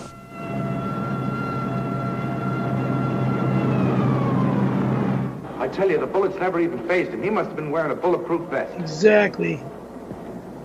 God help us when the papers get a hold of this. Keep an officer on duty here till you hear from me. We'll get a stakeout on Joe Marcelli. I'd like to talk to Joe. Lauder, I'm going to call San Quentin. Suppose Benton is alive. Every available man's been put on the case now. Yes, sir. All right. All right. Anything new? Report on Dr. Bradshaw, owner of the station wagon. The San Francisco police located his laboratory in the basement of an electrical power receiving station. Bradshaw, what's he know? He's dead. And another man, too, his assistant. The lab is a shambles. But now we're getting some action from San Francisco. Benton's body never arrived at the mortuary where it was supposed to go. An attendant there finally broke down, admitted he picked up some quick cash by handing the body over to a man he was unable to identify. The man was driving a station wagon. Blast it, man. The chief's on my neck, and the commissioners are on his, and the mayor's on theirs. Now, am I supposed to tell them that our killer is a dead man? Yeah. They found a notebook in Bradshaw's lab. It ties his experiments in with a Professor Dwiggins at Caltech. I hope to hear from Dwiggins soon. Captain, report from the valley on a hysterical woman. Reports the presence of the killer. There's the location. Let's go.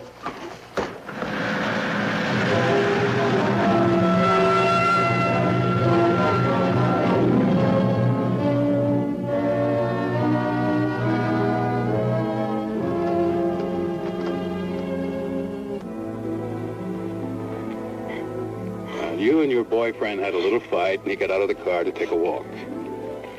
You noticed that he walked down toward the sump area in the direction where you'd seen those lights a short while before. What happened then, miss? Please try to tell us. Alrighty. Well, I just sat there a few minutes, I guess. I was pretty mad. Then there was a loud crash, like heavy metal, sort of, from down here. I got out of the car to get a better look. I heard Jimmy cry out something. I couldn't make out the words. Then down here, in a patch of light, was Jimmy. And coming toward him was this man. Big man. Lifted Jimmy up over his head like he didn't weigh a thing. Jimmy screamed. Just once, before he broke Jimmy's back. I heard it snap, not far away. Then I started running till I found this house. They let me use the phone. First minute she's gonna be crying, next thing you know, she's gonna be sniffling, rolling around on the floor. Thank you, mate. We'll see that you get home right now. O'Malley, see that the young lady gets home all right. Paul Lowe, while driving to his office, heard a radio commentator report the murder of Joe Marcelli. And what shocked him most was when the broadcast identified the killer as possibly being the butcher. Lowe headed straight for Eva Martin at the Burlesque Theater. Oh, you gave me a start, Mr. Lowe. What are you doing here? Where's Eva? Oh, I'm taking her place. I'm going to wear her costumes. What's it to you? I asked you, where's Eva? Hey, don't get physical. Back off, Jack! And watch your tone of voice, Buster. I told you. Little Eva isn't here. I can see that for myself. Where is she? She's at police headquarters. That's where she is. Yes, sir. No, sir. Captain Lauder's still with the mayor. The killer dropped out of sight. He was last seen in the Hollywood area. Yes, sir. We know he's dangerous. Every angle's being covered. Yes, sir. I'll tell him.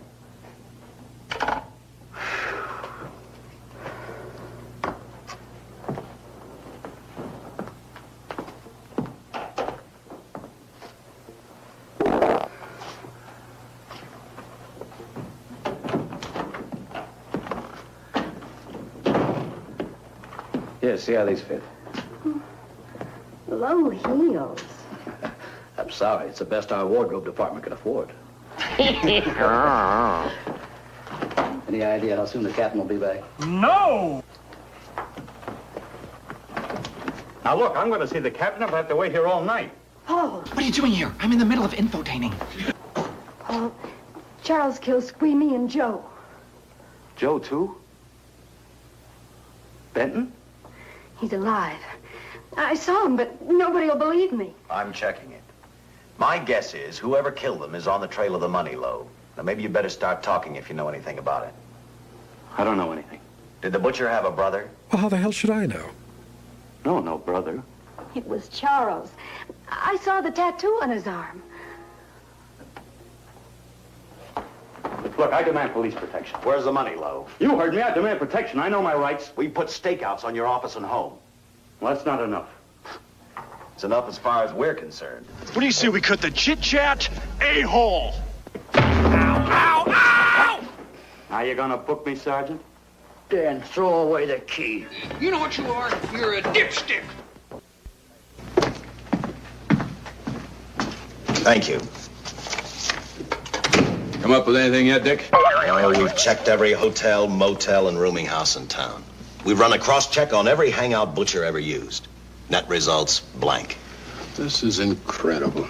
We not only discover a dead man turned killer, but it's beginning to look like he plays ghost, too. No, that's the first time I heard that. He's somewhere in this city, and if we have to take it apart brick by brick, we've got to get him. I may be way off, but I think Paul Lowe could tell us a lot. Maybe. But it's a cinch he's not going to. Well, suppose he had no alternative. What are you talking about? You better grab some coffee. Your mind's beginning to play tricks on you. No, now, wait a minute. When Lowe came to us for police protection, it was because he was scared stiff the butcher would add him to the list of Squeamy Ellis and Joe Marcelli. Go on. It figures, too. When he slugged the sergeant, he knew we'd book him right away. Oh, this Lowe's a pretty cute character. But we can play the same game. You mean we'll threaten to him? Well, not exactly. You tell him you realize that he was excited, that throwing the punch was accidental. Tell him we're not going to make a charge, that he's completely released. Lieutenant, you know we can't do that. Lowell made his first mistake when he hit the sergeant, and that'll get him a year. As far as the department's concerned, at least it's a small victory. If my hunch is right, Lowe won't want to be on the streets with the butcher looking for him. And he may talk, and talk a lot. Enough maybe for us to get rid of him permanently. Even lead us to the butcher. If he's frightened enough, that might work. Very nice. But if it doesn't... No, Dick, I'm not going to release him. I want him out of my way so bad I can taste it, but not bad enough to be responsible for getting him killed. Mm-hmm. The good thing about that, Captain, is the fact we know it, but Lowe doesn't. That's the fact, Jack! Let's give it a try.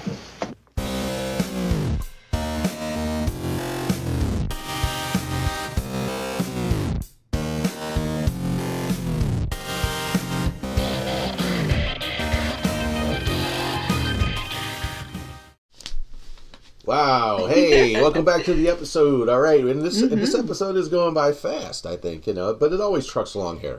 It is. I'm enjoying it. Yeah. You know, we haven't watched this movie in a long time, and I don't know if we've ever hosted this We one never before. have. This is the all fresh, brand new sound effects and Wow. drop-ins I had to do on this. This wasn't a re-show, so. Well, that's good to know. Yeah, this is fresh, horrible material for our show. Hey, welcome back to the Harry Scary Hangout. Hope you enjoyed tonight's episode showing the Indestructible Man with Lon Chaney Jr. Mm-hmm. And there's some stuff going on. A lot of fun. People have a lot of fun in the chat if you're watching online. Yeah, there's a lot of people on YouTube commenting, and we love that. We love to see that. And there's some people that did send in some photos. They did. You talking about What Do You Do's? We've got our What Do You Do segment coming up. That's right. What do you do? That's when you, the viewer, if you're wondering what we're talking about, you, the viewer, send us in images, photographs, of what you do when you watch the show, or, if you're repping the Mummy the Monkey by wearing some of our swag out and about, you can email those pictures and we'll show them on a segment that we like to call What Do You Do? What do you do when you're watching the Hangout? Do you watch on your PC?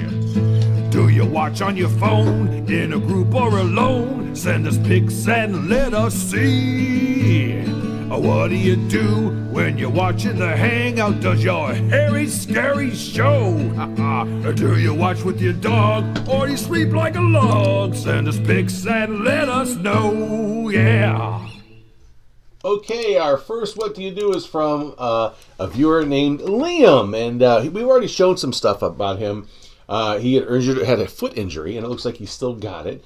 And while he's recuperating, he's laying up in his bed watching our show. And here he is watching What Do You Do? What a coincidence. Oh, wow. Well, Liam, we hope that you heal up soon. And in the meantime, it looks like you're cozy and watching TV, and that's always fun. So thanks for watching. Yeah, we got close to 300 episodes on our YouTube channel and a bunch of other extra stuff. So, hey, sit there and you can binge watch the Mummy and the Monkey channel. There you go. YouTube channel. Okay. Thanks, Liam, for sending that and sharing with the group. All right, our next one is from Wyatt. Yes, Wyatt and Ertie.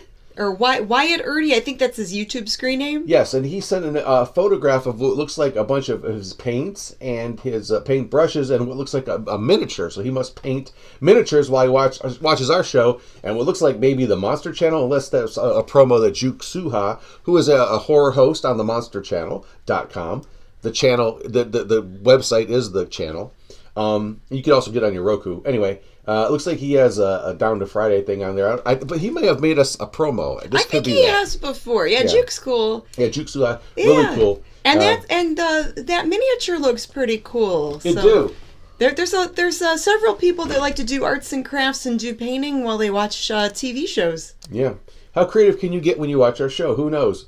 But if you want to send a photo in, please do. And that is from Wyatt. Thank you, Wyatt. And the next couple are from a favorite of ours, our buddy Dane Stotzler. Oh, okay. He must be hanging out in Florida again. Yeah, he's boning up so he could be ready for our next sci-fi movie, he said we show. Oh, cool. And look who we ran into, though, is down there. Oh, a couple of really handsome and beautiful people. Yeah, we know those guys, some monster friends. They're not too bad.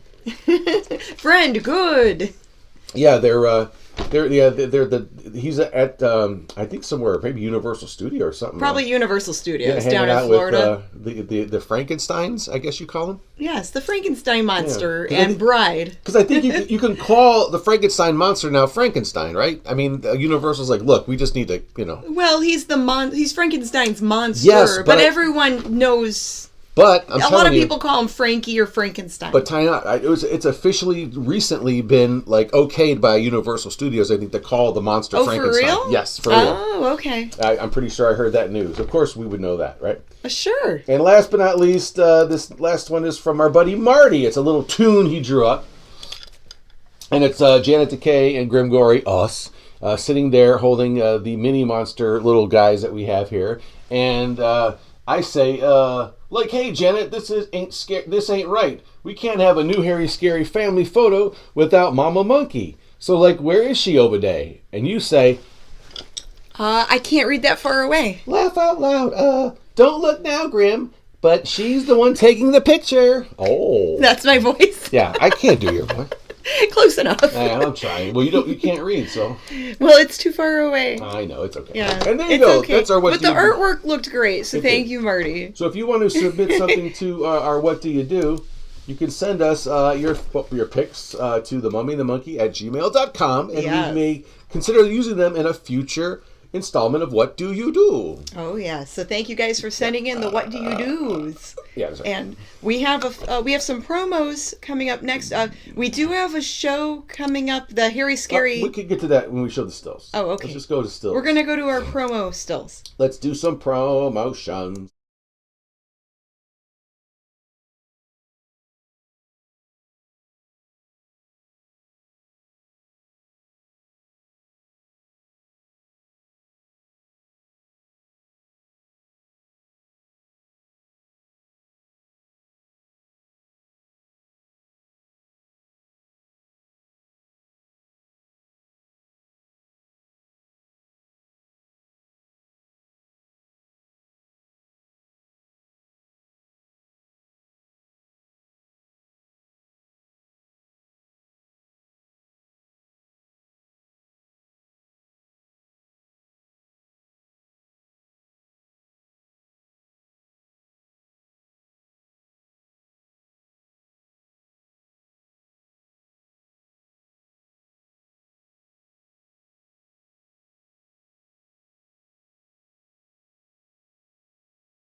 And that wraps up our, promos and stills and stuff like that. So thank you, everybody, who supports us out there. Lewis, man, you're the dude. Thank you so much. And wow, what can I say?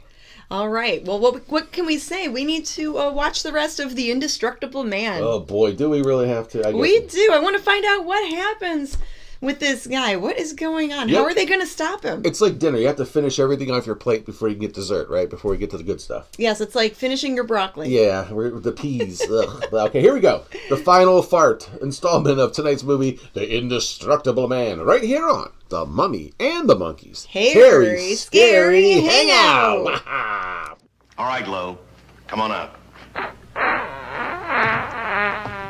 I think you'll find everything in there.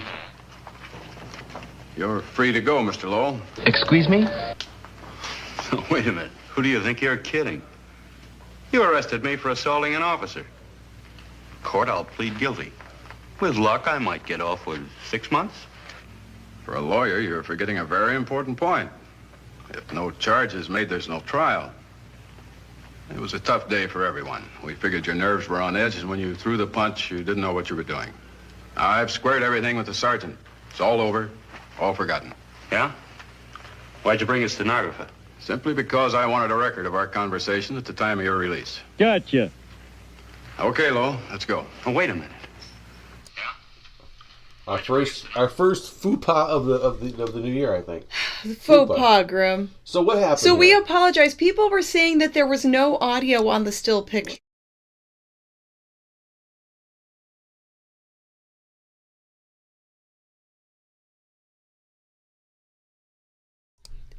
Okay, sorry about that, guys. We'll have to figure that out for future episodes. But we need to talk about the stuff that was sent in. We need to do that. Well, just real quick. Give me a second. No. We could just talk about it now. And they saw the pictures already. And the information is in the YouTube video description box below. And it's also on themummyandthemonkey.com. We have the information for our merchandise shops. But they like spending time with us. Let's do it real quick. Let's do it the right way. I think we need to do that. Okay, Grim. Okay. Let's give us a second. This is a live. This is the cool thing about live. It's okay. This is not a perfect. It'll be a lot of editing for me later. You can do it. I believe in you. Now, why don't we have...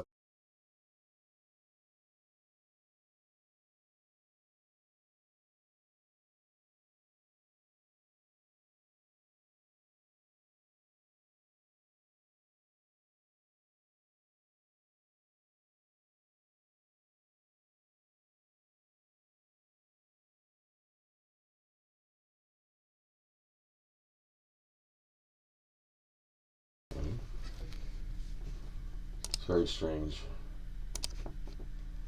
Hello, Frisco. Here we go. Okay, here we go. Now, we're going to come back to the studio. We're going to pretend like that did not happen. Okay. Okay. I think I got the audio going, so let's go back to the stills. It should start all over. Okay, I know. What else are you doing anyway? It's something fun to do, right? Okay. Here we go. The fourth wall store. I think we're going to start with that. Yes. Hey. So we have t-shirts and tank tops and hoodies and hats and all kinds of stuff on our fourth wall merch shop.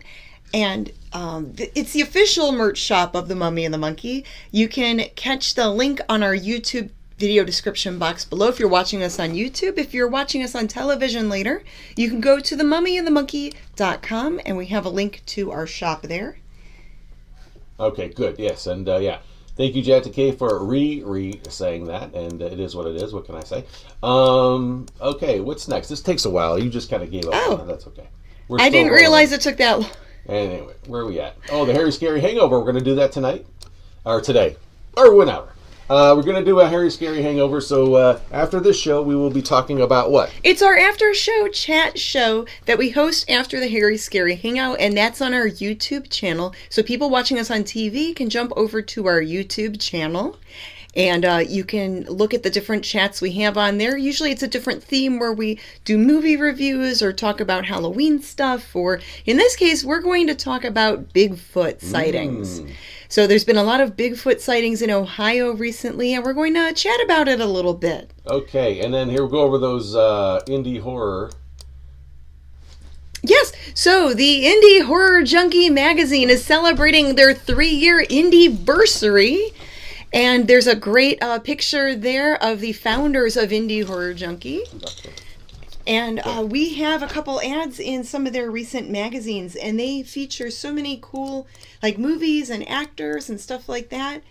And you can check them out. They have a website, indiehorrorjunkie.com, and if you type in that title in Google, it'll come up. You can figure out how to order your own copy, and I believe you can get a digital or paper copy. Thank you, Lewis, for sending us that, and I can't wait to read this latest issue. All right, and really quick, one more time, if you want to become a monster member of our YouTube channel, it's only $2.99 a month, and you can become a channel member or a monster member of our YouTube channel, and that helps support the channel. And it's less than the price of those designer coffees at those fancy places. And it gives you access to exclusive content that is for channel members only as a little thank you for supporting us. That's right. So there you go. That is officially what you didn't hear the first time around. So there you go. Yes. Woo, see, that's like on the fly magic here. Okay.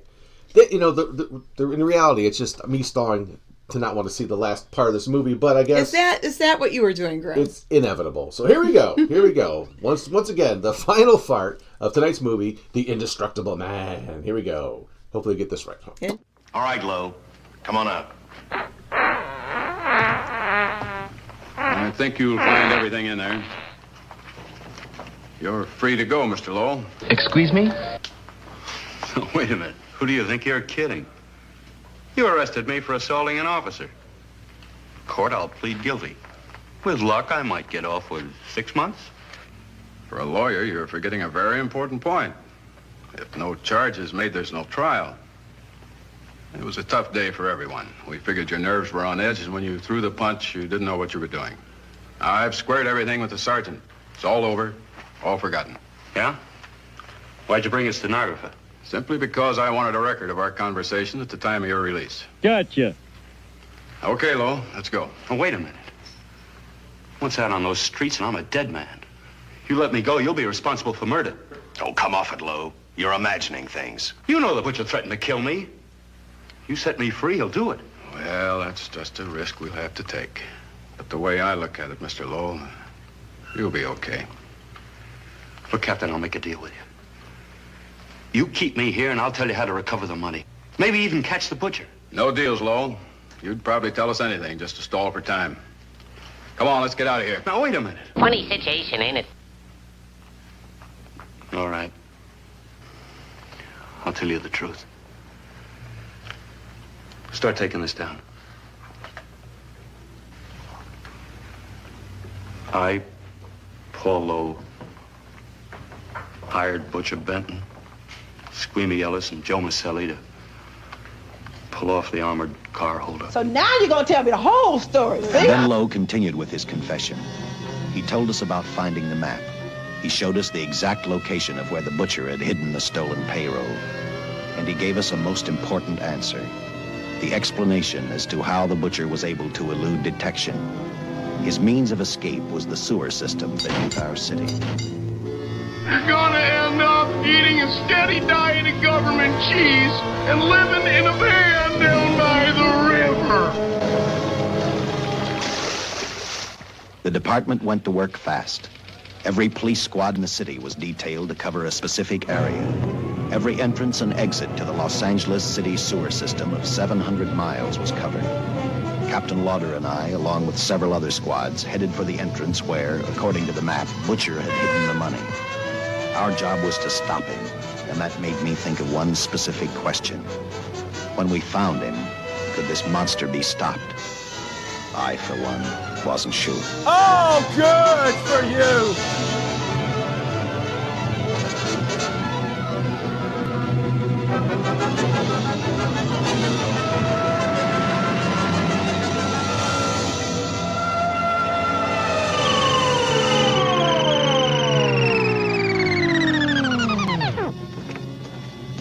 Everything all set, Lieutenant?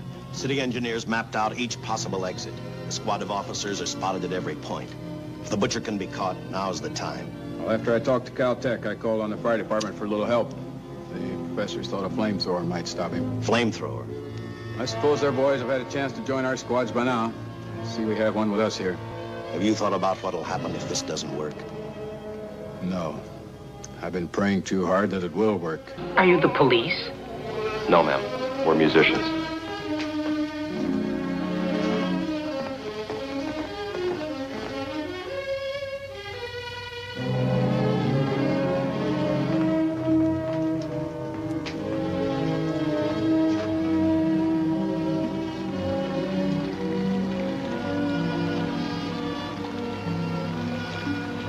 What a dump.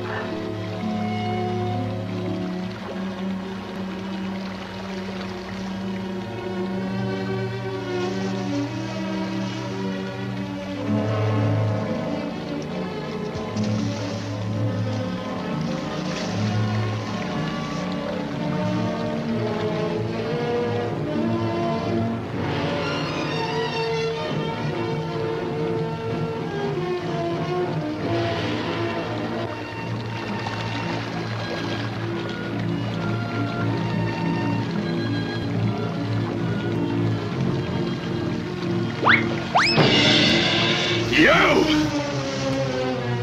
picked a hell of a day to quit drinking.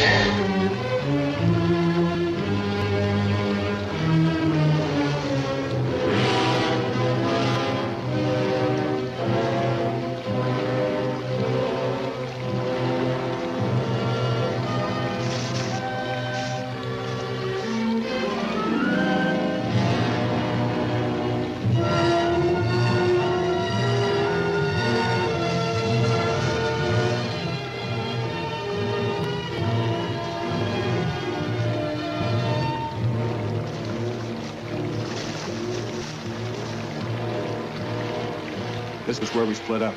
I'll go straight ahead. Do your own thing, chicken wing.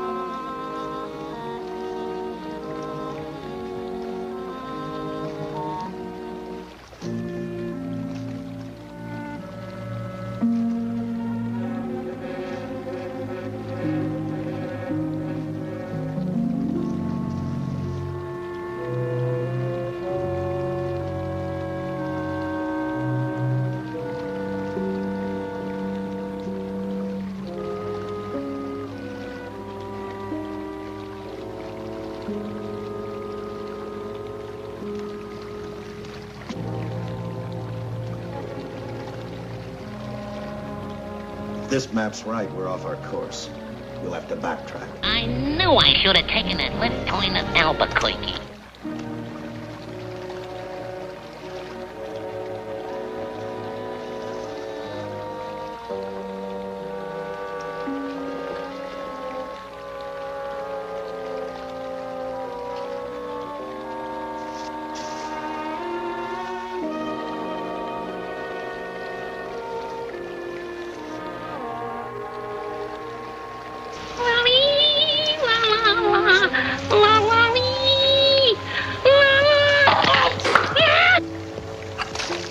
Oh, what's in the box?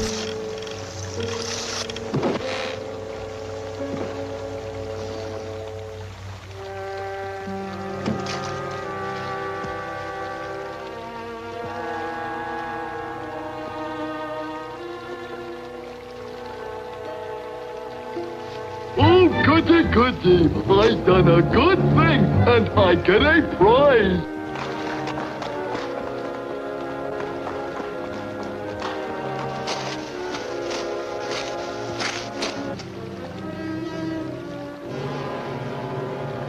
That's it, man. Game over, man. It's game over. I didn't have it.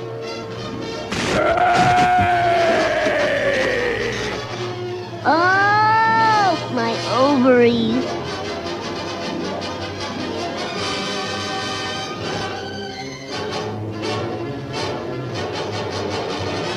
Cha-ching. I blame myself.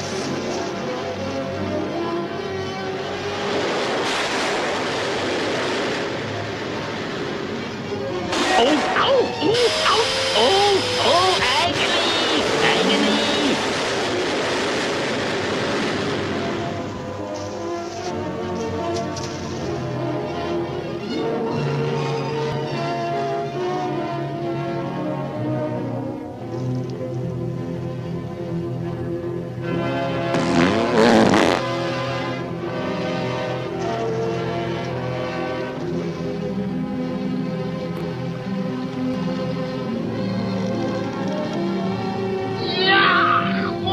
to you.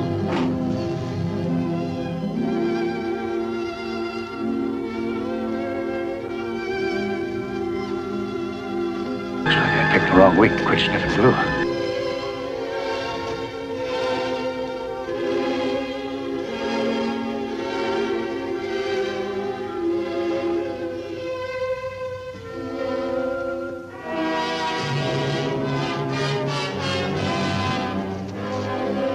Oh, good heavens, someone's caught my tinkle.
This is a big one.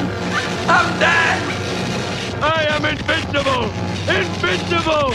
You. Ow!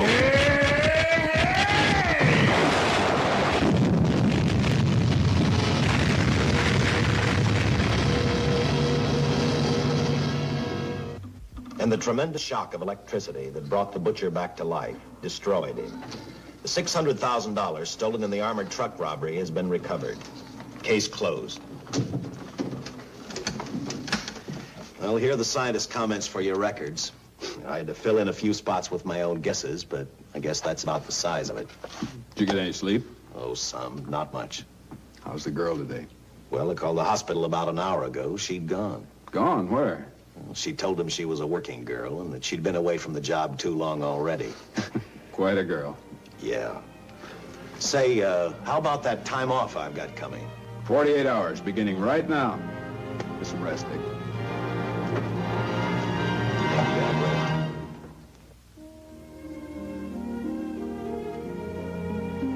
You know something, Dick? The past 72 hours seem like a bad dream.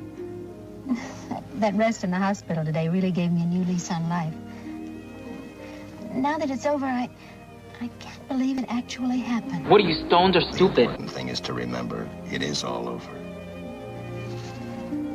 I suppose you'll be assigned to another case. I'll have to give up hamburgers in the front seat of the car for steaks in a restaurant. No. I've thought about that. In fact, I decided to do something about it. I started by talking the captain into a short holiday, and just about an hour ago, I got you fired. You dick! What?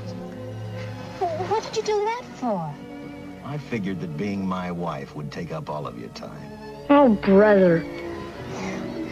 Even if I wanted to say no, I couldn't. You're not supposed to say no to a detective. I figured that, too. Darn, that's the end.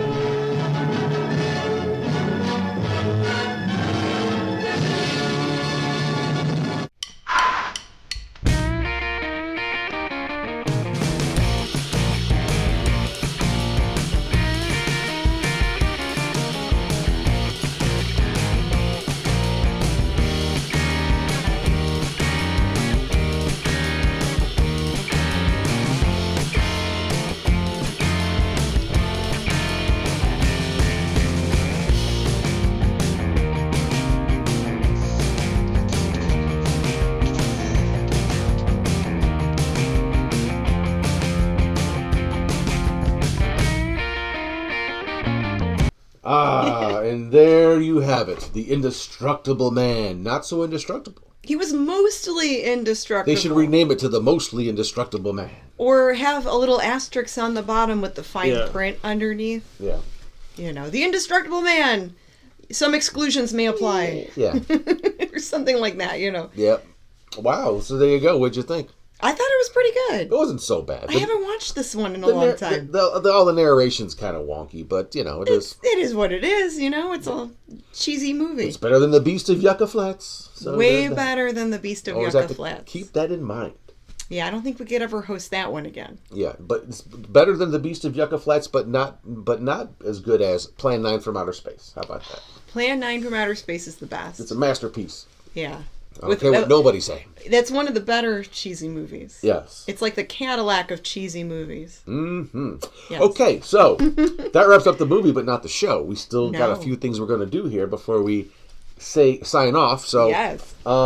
So what do we have next, Grim? I believe the Cleveland TV show Time Travel is in order. Okay, so we're going to travel back in time for some more TV retro nostalgia. And yes. What year are we traveling to? I believe 1976. Okay. But yes, here in Cleveland, we had several movie hosts at the same time over the weekends, Friday and Saturday. Okay. Really cool. We were, as I say, blessed to have all that. And so I opened up these TV guides that we used to use to look up what was going down. Most people either had these from the grocery store, you got them with your newspaper. It would tell you what was on all 5 channels that you had back in the day. Printed on actual paper. On papel, yes. Can you believe Before your live streaming and all that stuff. Yeah. Yeah. Had crossword puzzles in it sometimes, and all the, you know, what the movies were about, all kinds of fun stuff. Analog television at its finest. A crap load of advertisements. It was great. Fun to go look at these, but I pick a date that's kind of close to our air date or whatever, and find out what was showing. So here we go. Let's dive in, jump into the time machine. Cleveland, back in the day, Friday, March 19th, 1976. WJKW TV8. 11:30 wasn't a horror movie, but Mary Hartman was a popular, quirky soap opera type of thing, half-hour drama. That was a weird show. It preceded the Houlihan and Big Chuck show at midnight. That's right. Usually they're around 11:30, and their movie that night was Let's Kill Uncle. Hey, why not? Ooh, William Castle. Yeah, that's a William Castle joint. This is a cool movie. I remember this one was a favorite of mine as a wee ape when this would come on. Fun to watch. A little murder mystery whodunit.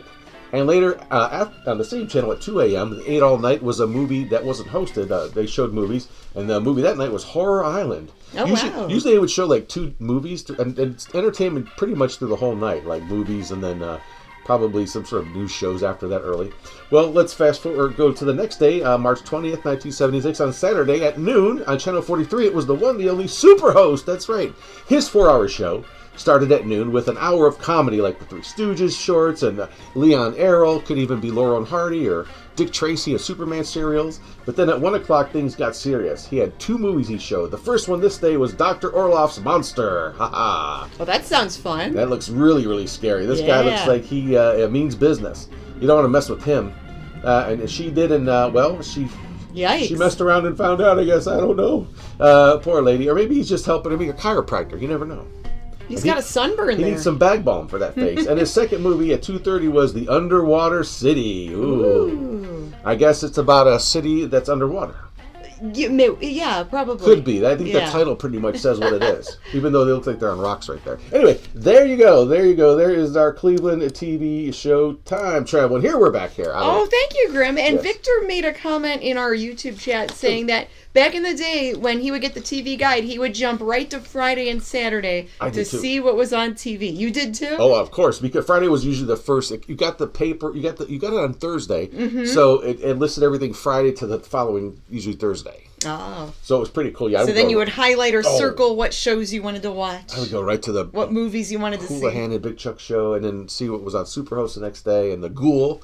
You know, this is one of the times where there were just 2 different horror hosted shows or movie hosted shows, but there were times we had like almost 4 different horror hosts in the Cleveland area at any given time. Anyway, but check your local listings. You may have had a horror host in your past that you didn't know about in your state or country where you live. Who knows? Oh, yeah, and that reminds me, the same person who wrote to us during the fan mail segment, Dr. George, in an email, they grew up watching Sinister Seymour out in the L.A., on TV out there in L.A. and California. Very cool. So that's cool. There was a character named Sinister Seymour, and there's a few clips on YouTube. I saw there's even a documentary about him. Ah, yeah, I never heard of the guy. That's pretty cool. I love learning about other horror hosts too, and movie hosts. Yeah, back in the day, there were a lot of different, show hosts on different cities, different TV markets. There were a ton then, and there's even a ton now. On the internet is because you could do your own thing, chicken wing on on the internet and the interwebs. Yeah. So people there's a lot of other horror hosts. If you get tired of our show, check out some of the other ones.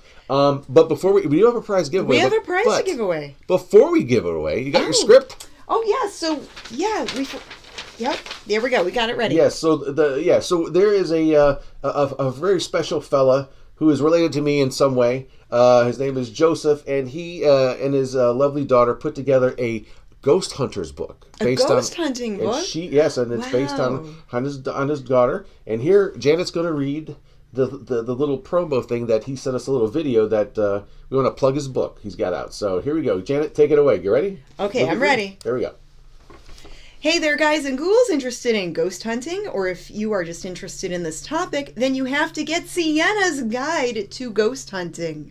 This book is for all ages and is the perfect present for anyone interested in this topic. Sienna's Guide to Ghost Hunting has over 48 pages of colorful illustrations dealing with documented ghost stories from around the world told in a whimsical way. Sienna's Guide to Ghost Hunting is filled with fun facts, helpful tips, did you knows, keeping even the most experienced ghost hunter up to date. You can even personalize your own copy. Don't forget to join our ghost hunting community where you can share your ghost stories and take pictures and take part in different group discussions. Please share this with all of your ghost hunting friends. And that is available on Amazon. There's, I believe, a printed copy and a digital copy. Yes. Sienna's Guide to Ghost Hunting. Hey, thank you for doing that, Janet. Perfect. So that's fun. It's more of like a kid-friendly guide to ghosts. Yes. For people that are into like the paranormal stuff. Yes.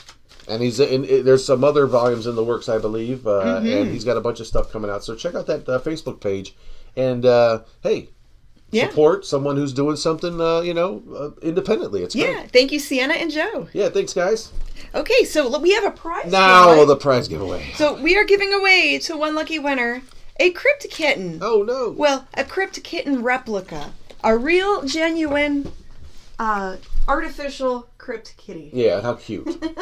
Along with some buttons and some Mummy and the Monkey swag. I just thought that was so cute. Okay, I've got names here filled up here in my mummy bucket. I've been writing down your names during the movie. That's right. And, we've been sitting around watching a movie. Let's get up a minute. Time to get off your duff and shake your butt. That's right. Yeah, shake, shake, shake. Shake, shake, shake.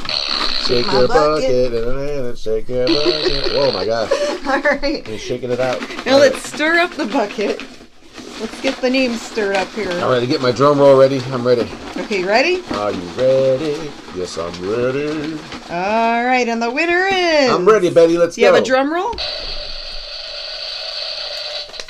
And the winner is Todd Andrews. All right, Todd. Way to go, buddy. Todd Andrews, congratulations. You won the Crypt Kitty. You just need to email us to claim your prize. And you know our email. At least I think you do. It's themummyandthemonkey@gmail.com. Woohoo. All right. Winner. Stuffed cat dinner, I guess. And you guys are all winners to us, the people that watch on our YouTube channel and on TV. Thank you guys for watching our show and here. I'll tell you, when you held this up to the camera, you really can't tell how cool. It actually looks really cool in person. It's really cute. The eyes cute. are so big. Okay. The eyes are glittery. Here, it'll be all watching big and as sparkly. as we go out of here. Yeah, it's Staring at super you. cute. All right. Well, there you go. There's our show for today. And wow, what a fun time I had. That was a lot of fun, Grim. Yeah, I hope they had fun too. Yeah, so thank you out there for watching, and we will see you next time. Yes, and for some people, we'll see you in a little bit here, right? We're going to do a hangover. Yes, we will host the Harry Scary Hangover on our YouTube channel. If you're watching this on television, good night, good fright. Mwah. That's right, and we'll see you later, alligator. Bye-bye. Boop, boop, boop, boop.